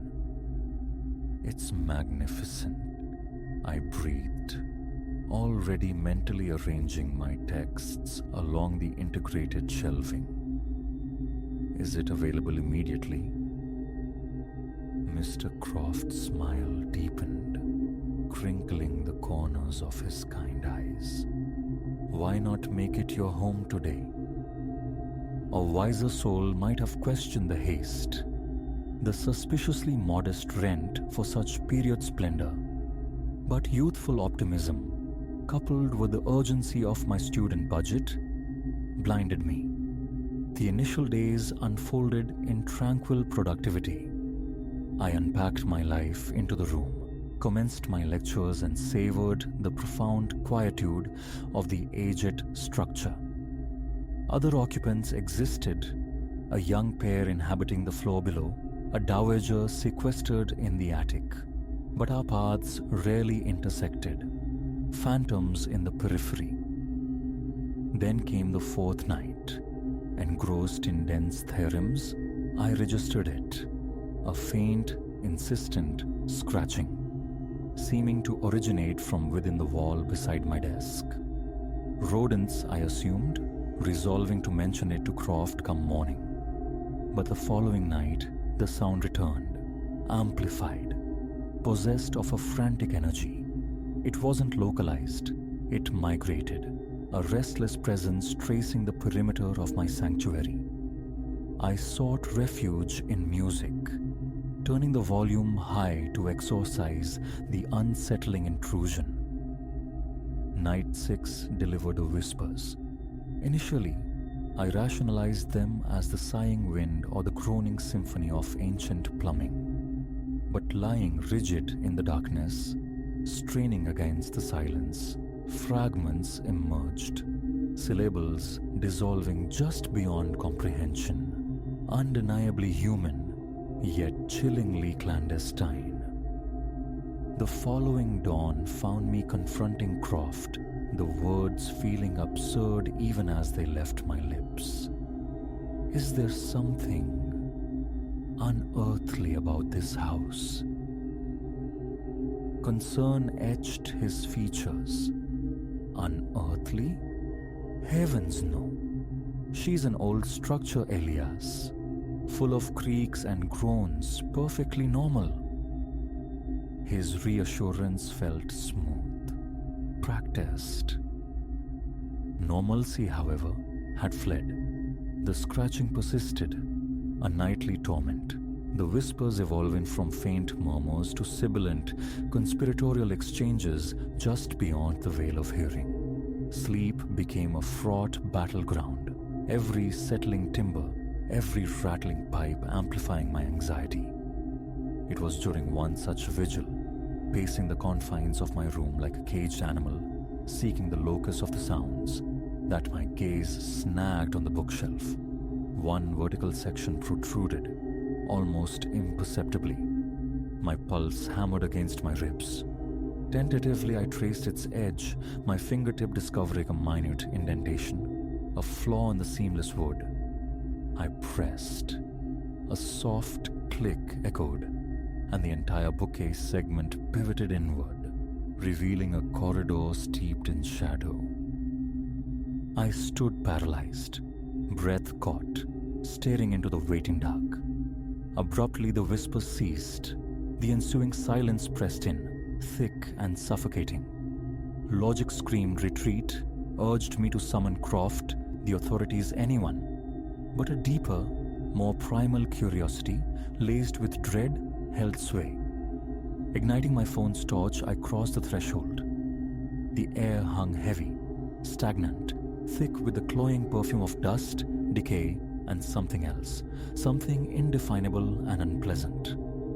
The passage was constricted, forcing me to navigate sideways at points. It snaked onward, and a cold realization dawned. This hidden artery ran congruent to the house's legitimate spaces, a secret circulatory system permitting unseen movement throughout the entire edifice. Deeper within this clandestine network, the whispers recommenced, now chillingly distinct. Phrases materialized from the gloom. He is come. New blood for the circle. The benefactor will approve. A primal urge to flee surged, but the labyrinthine twists and turns had disoriented me. Each corridor mirrored the last in the wavering beam of my light. Then ahead, a flicker, a weak luminescence. Fear warred with a morbid compulsion, drawing me forward. The passage terminated in a small, cramped chamber, illuminated by the unsteady dance of candle flames. The walls crawled with bizarre, interlocking sigils. At the room's heart stood a crude altar, its surface stained a deep, ominous brown that I desperately hoped wasn't sanguinary. But the true horror lay pinned to the far wall. A gallery of photographs. My own face stared back, captured unaware. Beside it, the young couple from downstairs, the attic recluse, all depicted in mundane moments, utterly oblivious to the clandestine observation. Recoiling, my heart a frantic drum against my sternum, I spun to escape. My path was obstructed. Silas Croft stood there, yet not the man I knew. His eyes were fathomless pools of black, devoid of pupils, reflecting nothing. The avuncular smile had warped into a terrifying rictus, parting lips to reveal teeth unnaturally sharp, needle-pointed. "Welcome, Elias," he rasped, the voice a guttural scrape utterly alien to his usual gentle cadence. "We are gratified you chose to explore." Instinct overrode thought. I lunged, shoving past him. Leveraging the element of surprise, I plunged blindly back into the warren of passages, direction irrelevant, only escape paramount. Behind me, pursuit erupted. Not just Croft, but a plurality of unseen others. The whispers crescendoed into shrieks, inhuman ululations reverberating off the closed walls, punctuated by the frantic pounding of multiple footfalls. My lungs burned, threatening collapse, just as I burst through an opening, tumbling back into the familiar space of my own room. Somehow, inexplicably, I had found my way back. Without pausing, I slammed the hidden panel shut, the click sounding final. Adrenaline fueled me as I heaved my heavy oak dresser against it, a desperate, inadequate barricade. Possessions forgotten, I fled the room, hurtled down the grand staircase, and burst out into the night air. I ran without stopping, fueled by terror, until the fluorescent lights of the campus security office offered a fragile sanctuary. I arrived breathless, wild-eyed, babbling my incoherent tale. They listened, of course, with professional skepticism. The subsequent investigation yielded nothing. No secret passages were found. No candlelit altar room. No unsettling photographs. The walls remained solid, the bookshelf inert. Silas Croft played the role of the concerned, slightly bewildered landlord to perfection, gently suggesting stress, perhaps a waking nightmare brought on by academic pressure. But the imprint of the sigils, the chill of those empty eyes, the texture of the whispers, these were seared into my memory. I vacated the room that very day, abandoning most of what I owned, unable to face the innocuous facade of that bookshelf, knowing the abyss it concealed. In the ensuing weeks, driven by a need for validation, I delved into the house's shadowed history. It was erected in the late 19th century by an industrialist rumored to dabble in esoteric rites. A pattern emerged through the decades, tenants vanishing abruptly, leaving behind unanswered questions and whispered local legends. Armed with this fragmented history, I approached the city police again. They offered sympathetic platitudes about folklore and coincidence. Without tangible proof, their hands were tied. Now distance separates me from that house, a new city, a different university. Yet the dread remains, a phantom limb. Sometimes, in the deepest hours of the night, I fancy I hear it, a faint scratching from within the drywall, whispers that evaporate upon focus. Occasionally, a flicker in my peripheral vision resolves into a familiar silhouette. An elderly man, his eyes radiating kindness, his smile hinting at ravenous depths beneath. Whether the architect of my terror was preternatural or merely a uniquely monstrous human, I cannot definitively say, but the experience imparted a chilling certainty. Evil wears congenial masks, nestles comfortably within the mundane, and thrives in the neglected spaces just beyond our notice. So, should you ever find yourself drawn to a place whose charm feels too convenient, whose welcome seems too eager, pause. Examine the architecture of your potential home with uncommon scrutiny. Listen intently to the silence, for you cannot know what unseen hunger might reside just inches away, patiently waiting behind the perfect wallpaper, holding the keys to a nightmare you may never truly leave behind. As for me, I listen always.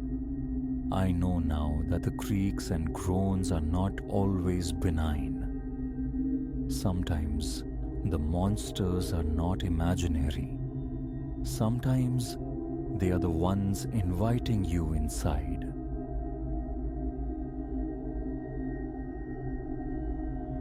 The wilderness beckoned, a siren song of silence promising escape. For me, my brother Elias, and our companions, Finn and Sam. We'd amassed our gear, hearts thrumming with anticipation for a weekend steeped in the primeval, far from the city's cacophony and the incessant hum of devices.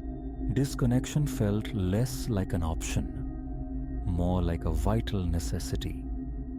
Previous excursions had primed us, but this venture plunged deeper, towards a location Elias unearthed from the cryptic corners of some wilderness forum. Secluded, hushed, untrammeled by the casual wanderer, precisely the sanctuary we craved. The journey itself was an odyssey, asphalt ribbons snaking through mountain passes that seemed to unfurl endlessly.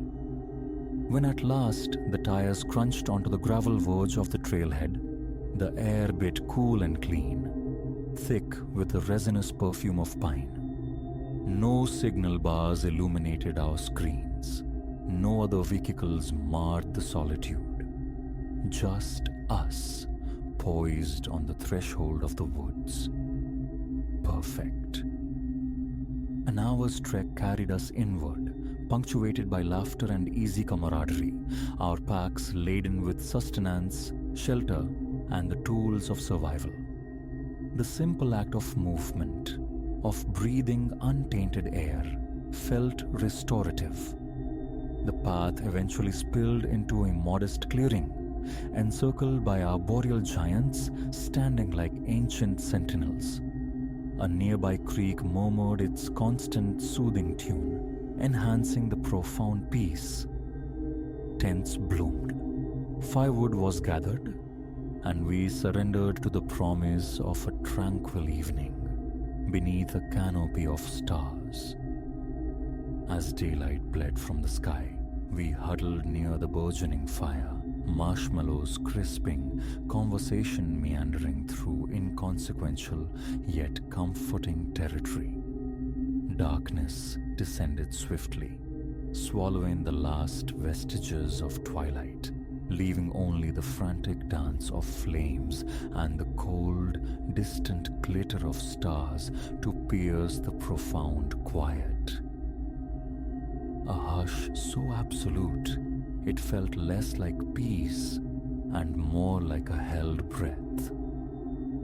At some juncture, Elias rose, murmuring something about investigating the creek's edge. His absence was brief, yet he returned, the firelight catching an unfamiliar tension in his face.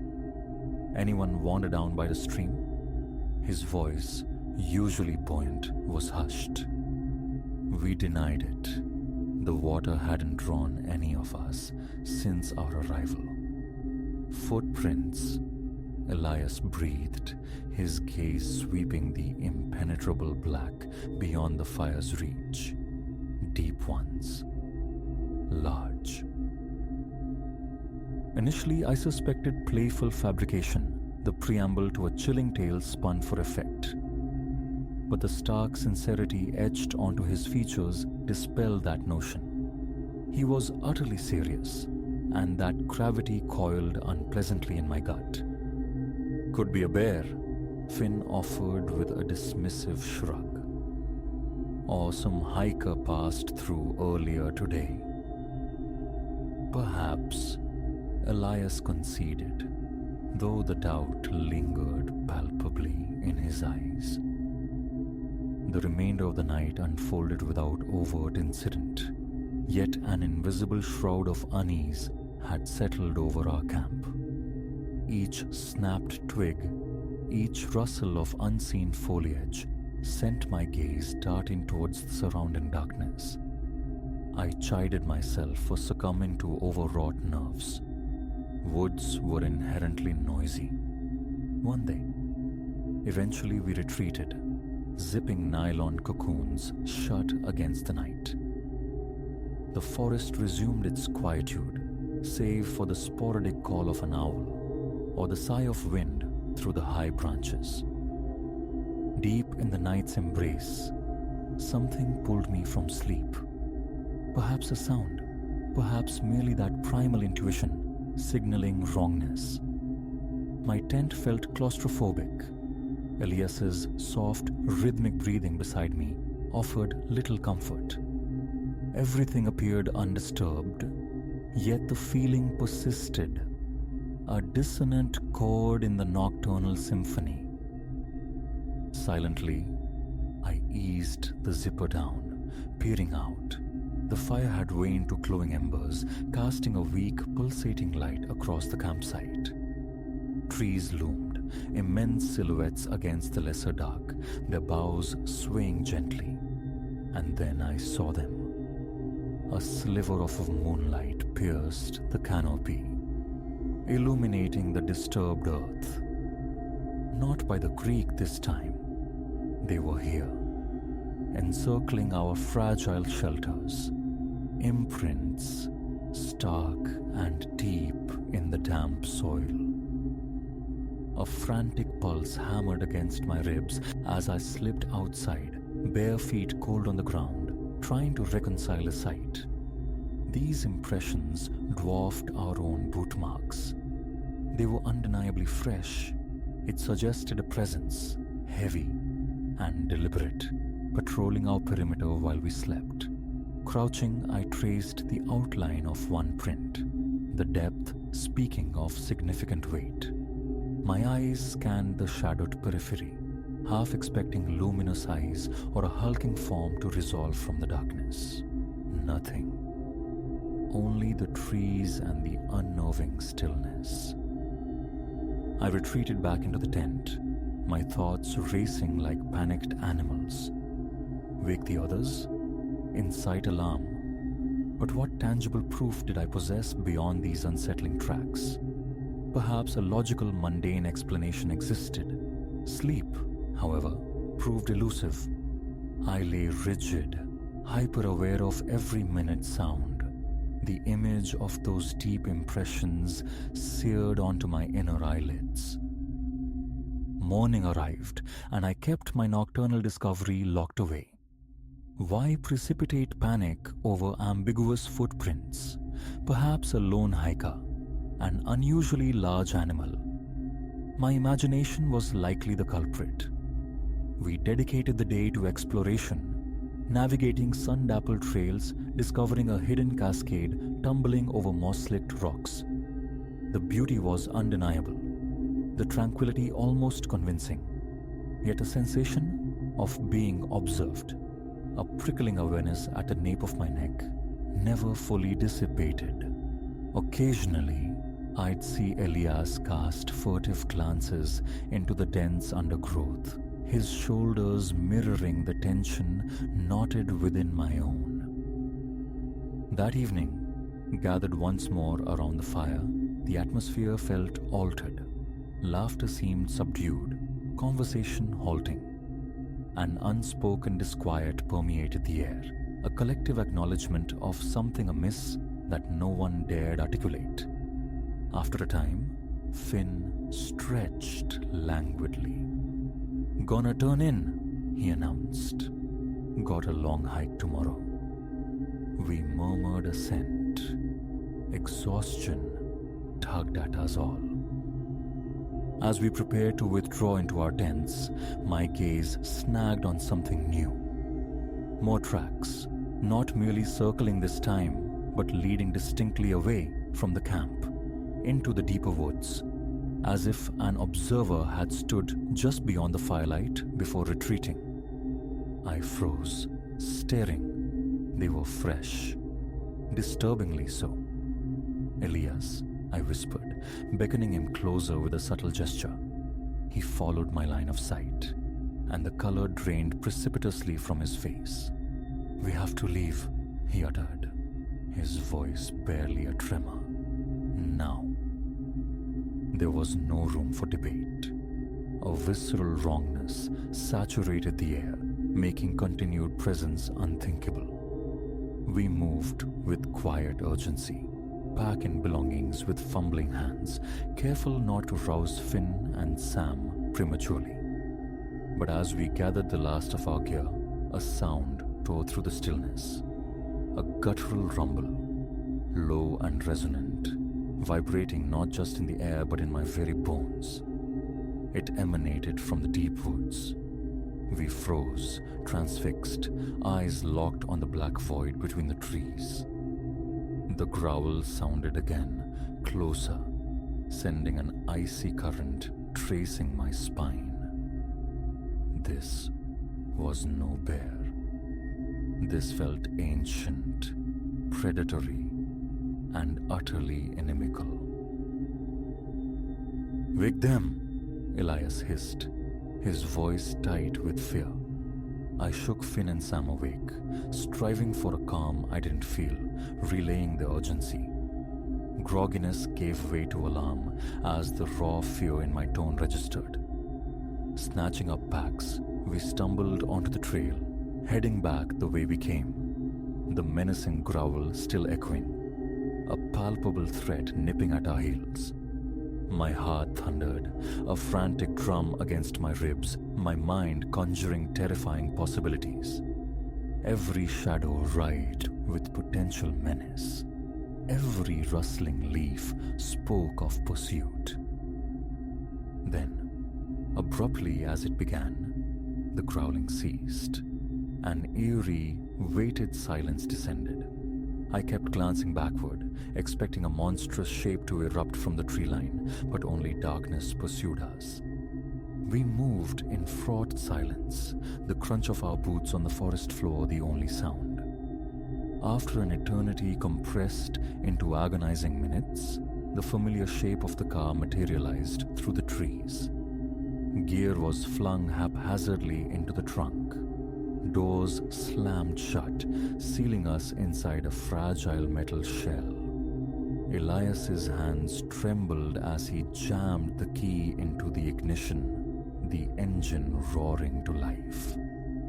Headlights slashed through the trees, revealing nothing but the silent, impassive woods.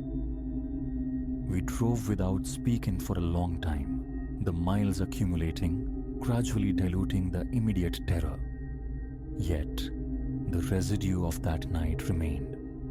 The chilling sensation of being watched, the presence of something vast and unknown lurking just beyond perception. What stalked us in those woods remains an unfathomable mystery. Perhaps it was merely an animal, its size and sound magnified by fear. Or perhaps it was something else entirely, something ancient and territorial, something humanity was never meant to disturb. All I know with certainty is that the memory clings, cold and sharp, and the call of those particular woods will forever remain unanswered.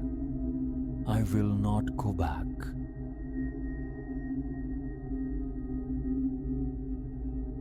That mask, I never intended acquisition. Mere weekend happenstance, a drift through the stalls of an antiques fair, culminated in my gaze snagging upon its stark geometry of crimson and black. A current, sharp and unexpected, surged through me the instant our eyes met. Dismissed initially, a mere startled response, I reasoned, to the audacity of its colors, the alien script of its carvings. The thought dissolved even as my fingers, acting of their own accord, were already coaxing my wallet free. No logic underpinned the transaction, yet it proceeded. The proprietor, a man whose smile stretched thin and unsettling, passed the artifact into my grasp. Less than 60 seconds sealed the exchange. I retreated from his booth, the mask heavy in my hands, a peculiar prickle animating the nape of my neck.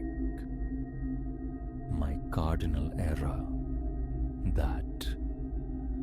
Upon returning to my apartment, a compulsion guided me to hang it in the living room. Why there? Directly opposite the worn sofa, an unavoidable focal point. I recall the act vividly, holding its weight against the plaster, the small sharp tap of the hammer driving the nail, the hooking of the cord. Instantly, it seemed to regard me.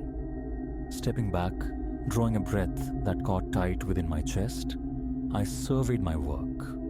Not a large piece, yet its presence dominated a neutral beige wall. Under the lamp's soft diffusion, the red possessed a disconcerting wetness. The black striations held the flat, light-swallowing quality of old bitumen. A strange tension coiled in my shoulders, which I attempted to shrug off as fatigue, perhaps stress. Retreating to the kitchen, I poured water, seeking calm. Yet, upon re-entering the living room, the glass nearly slipped from my grasp. Surely, it had altered. The crimson lines seemed somehow engorged, the black more profoundly absolute. A subtle shift, though the nail remained steadfast, the angle unchanged. A tremor ran through me. I shook my head, muttering about overwrought nerves, and deposited the glass on the low table. That evening, ensconced before the television's flickering blue light, I feigned interest in some forgotten late-night program. But my attention, a wayward satellite, kept drifting back to the wall. Each furtive glance reinforced the unsettling impression of pigment in motion. Leaning forward, squinting, I sought concrete evidence of change, finding none, yet the design itself felt vibrant, possessed of a subterranean pulse. My eyes burned. I rubbed them vigorously. Beneath my ribs, my heart hammered a frantic rhythm. A clammy dampness bloomed on my palms, my throat constricting, dry. A choked laugh escaped me. A poor defense. I flipped channels, a desperate bid for distraction, but the mask felt sentient, its carved slits blinking in my peripheral vision. Defeated, I extinguished the television and sought refuge in bed. Thirst roused me near 3 in the morning. I rose, padded down the hallway, and entered the living room's threshold. The lamp remained off, yet meager illumination bled through the window blinds from the street lamps below. As my vision acclimatized to the gloom, my gaze found the mask. My breath hitched, my pulse leaped, a startled bird in my chest. For one terrifying instant, I perceived movement within its eye slits. They are merely carved apertures, I know. Yet an unshakable certainty gripped me. They tracked my passage across the room. Halting mid-step, a hand trembling against my own face, I felt a rivulet of cold perspiration trace my spine. Denial warred with conviction. The mask was observing me. Sleep thereafter offered little respite. When the morning alarm shrilled, I felt leaden, a dull ache seizing my neck. The day passed under a cloud of preoccupation, the mask an insistent splinter in my thoughts. Returning home from work, exhaustion weighing heavy, I crossed the threshold into the living room, and my eyes, traitorous, went straight to it. The red pigment had deepened, acquiring a hue closer to dried blood, almost maroon. Its black lines possessed the dull sheen of wetted charcoal. The overall form seemed subtly tauter, as if clenching an unseen fist. Disquiet churned within me. Dropping my coat onto a chair, I stood arrested, assailed by a wave of faint nausea. The room felt suddenly constricted, the mask somehow consuming the available space. Subsequent days brought further anomalies. Glancing away, then back, I'd catch the phantom gleam of a fresh, minuscule bead of crimson where none had been moments before. Or I'd discern the faintest suggestion of a newly formed curve within a black band. It was as though the artifact subtly rewrote its own visage each time my attention lapsed. On quieter evenings, sunk in silence, a faint rustling sometimes reached my ears, reminiscent of someone shifting position, seeking comfort in unseen upholstery. My gaze would dart frantically. Windows, vents, furniture, only for my chest to tighten with the chilling realization that the sound emanated from the mask's vicinity. A week into this unsettling cohabitation, the nocturnal awakenings intensified. Each time, drawn by an invisible thread, I would find myself standing in the living room, staring. My legs felt unreliable, watery, slow.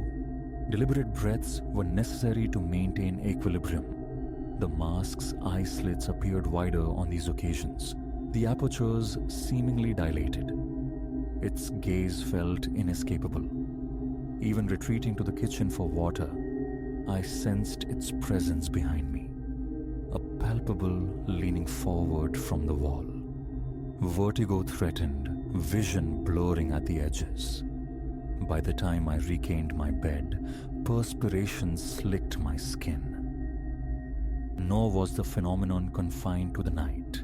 One Saturday morning, resolving to dust the living room, a desperate hope that mundane chores might dispel the encroaching phantoms, I approached the mask, soft cloth in hand. I stopped short. A faint odor teased my nostrils, thin and metallic, like old iron, faintly sour. The cloth hovered near the artifact. Hesitation seized me. The smell induced a bitter taste, a tightening in my stomach, the sudden onset of a headache. Tentatively, I extended the cloth, brushing the very edge of the mask. For a fleeting, horrifying second, I swore the surface beneath the paint felt warm, possessed of the yielding texture of living tissue. The duster fell from my numb fingers. I scrambled backward, nearly colliding with the coffee table. That very afternoon, the thought solidified. Remove it, discard it, be rid of it. Yet, as my hands, trembling visibly, reached towards it, my fingertips brushed the carved edges and I felt it. A distinct, low-frequency vibration. Not powerful, but undeniably present, humming up my arms, tensing the muscles.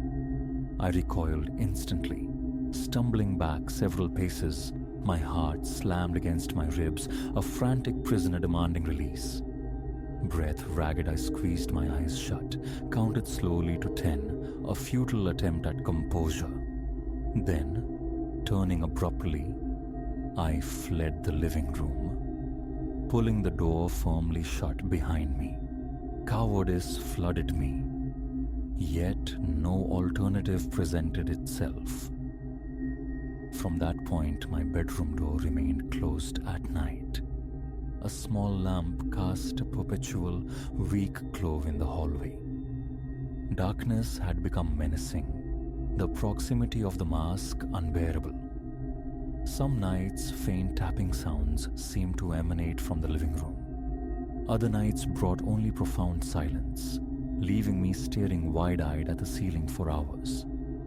My sleep yielded only uneasy dreams, leaving me perpetually drained. A permanent knot of tension resided between my shoulder blades. My appetite dwindled. Focus at work became a monumental effort. One evening, standing before the bathroom mirror, washing my hands, an inexplicable thought surfaced. Is there something on my face? No reason prompted it. Leaning closer, I examined my reflection. Pallor, bloodshot eyes. Then a visceral clench in my chest as, for less than a heartbeat, another visage stared back. Bleached white eyes set in a painted face, streaked with familiar crimson and black. The apparition vanished as swiftly as it appeared, but it sent me staggering backward, my hand slipping on the wet porcelain, nearly causing a fall. I tried to rationalize it, a trick of the light, fatigue, but the insistent pounding in my skull refused to subside. Thereafter, glimpses of that painted face ambushed me from reflective surfaces. A darkened window pane, the inert screen of the television, even the polished sheen of the kitchen backsplash. Each fleeting manifestation elicited a lurch in my stomach. Those vacant white eyes, the stark markings, followed by the jarring return of my own reflection upon blinking. Always instantaneous, yet leaving my heart hammering violently. Another time, standing again in the living room, every light ablaze against the encroaching shadows, I noticed a glint near the mask. Droplets. Wet, dark crimson, almost brownish, clinging to the wall beneath it.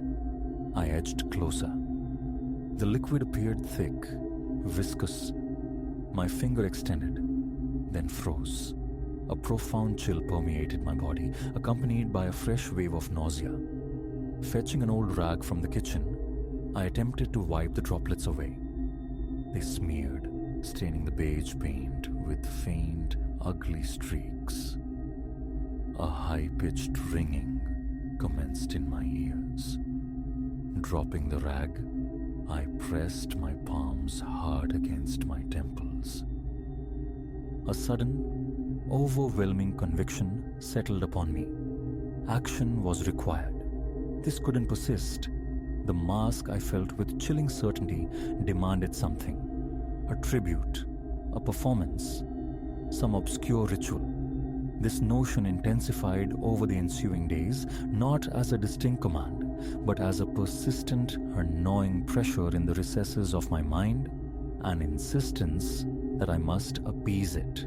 It seemed to yearn for a specific act, one that would placate its silent watchfulness.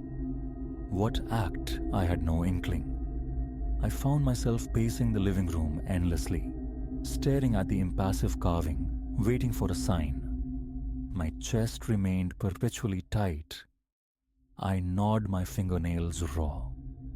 Nights offered no rest. Days dissolved in anxious tension. One evening, steeling myself, I resolved to try again. Donning rubber gloves, a flimsy barrier against the uncanny. My objective was simple. Take it down, conceal it, lock it away. As I crept closer, the very air in the room seemed to thicken, grow heavy. A low hum resonated in my ears. My legs trembled, my mouth turned to dust. Reaching out, my gloved fingers contacted the sides. Again, that subtle vibration, like a sluggish pulse deep within the wood. My vision swam. The room tilted precariously. I snatched my hands back, grabbing the edge of the mantelpiece for support, eyes locked on the mask as I fought for balance. Breath came in ragged gasps. Panic surged, hot and suffocating. Smash it? Burn it? The thoughts flashed, wild and desperate. Yet fear paralyzed me. Fear of the consequences of unleashing something worse. The mask seemed fused to the wall, radiating a quiet energy. I stumbled from the room, slammed the door, and collapsed onto the hallway floor, hands shaking uncontrollably, shirt plastered to my skin with sweat, heart pounding a frantic tattoo against my ribs. That night, the lure of escape, a friend's couch, an anonymous motel room, warred with an equally potent, irrational anchor keeping me tethered to the apartment. What might transpire if I left it unattended? Visions of ruined walls, of the mask somehow migrating through the rooms, plagued my exhausted mind. Pacing, sipping water, attempting distraction via television, all proved futile. My gaze kept returning to the closed living room door, half expecting it to creak open, revealing the painted face.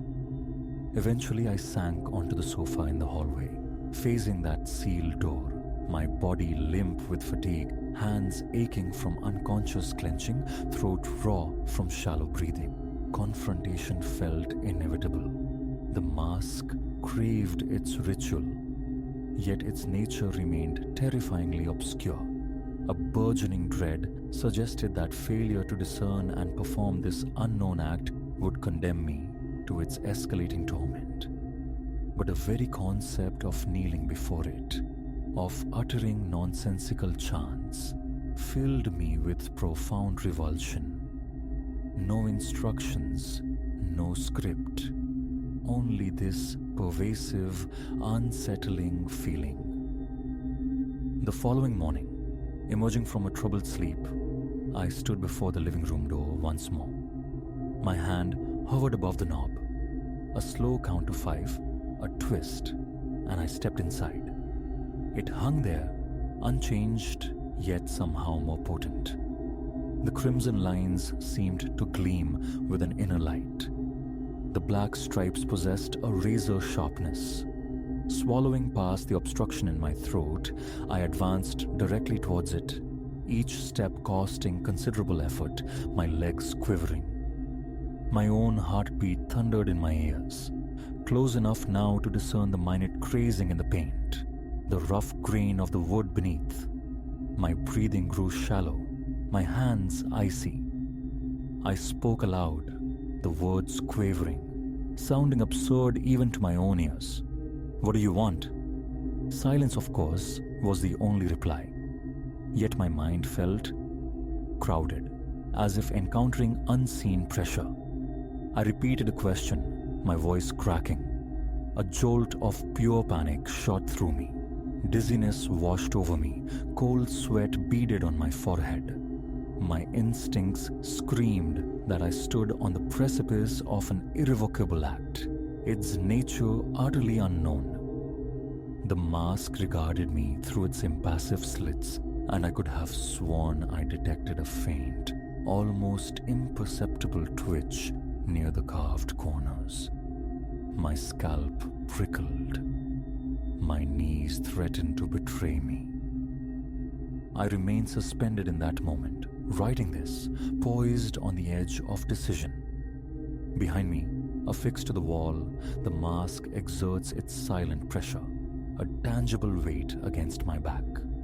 My mouth is parched, my fingertips numb. Compulsively, my gaze flicks over my shoulder, anticipating movement, a shift in its position. Nothing. Not yet. But the potential hums in the stale air. The confines of this apartment feel suffocating. I don't comprehend the mask's desire, and the prospect of discovery terrifies me. My sole strategy is to maintain control, to resist whatever impulse it seeks to instill. Yet each night, I feel its unwavering stare, demanding more. Its sentience is undeniable, as is its fixation upon me. I rue the day I didn't leave it nestled amongst the forgotten relics at that fair. Now trapped in its orbit, I write to anchor myself, though the tension remains, a taut wire vibrating within me. How this concludes, I cannot fathom. For now, there is only the mask and the waiting.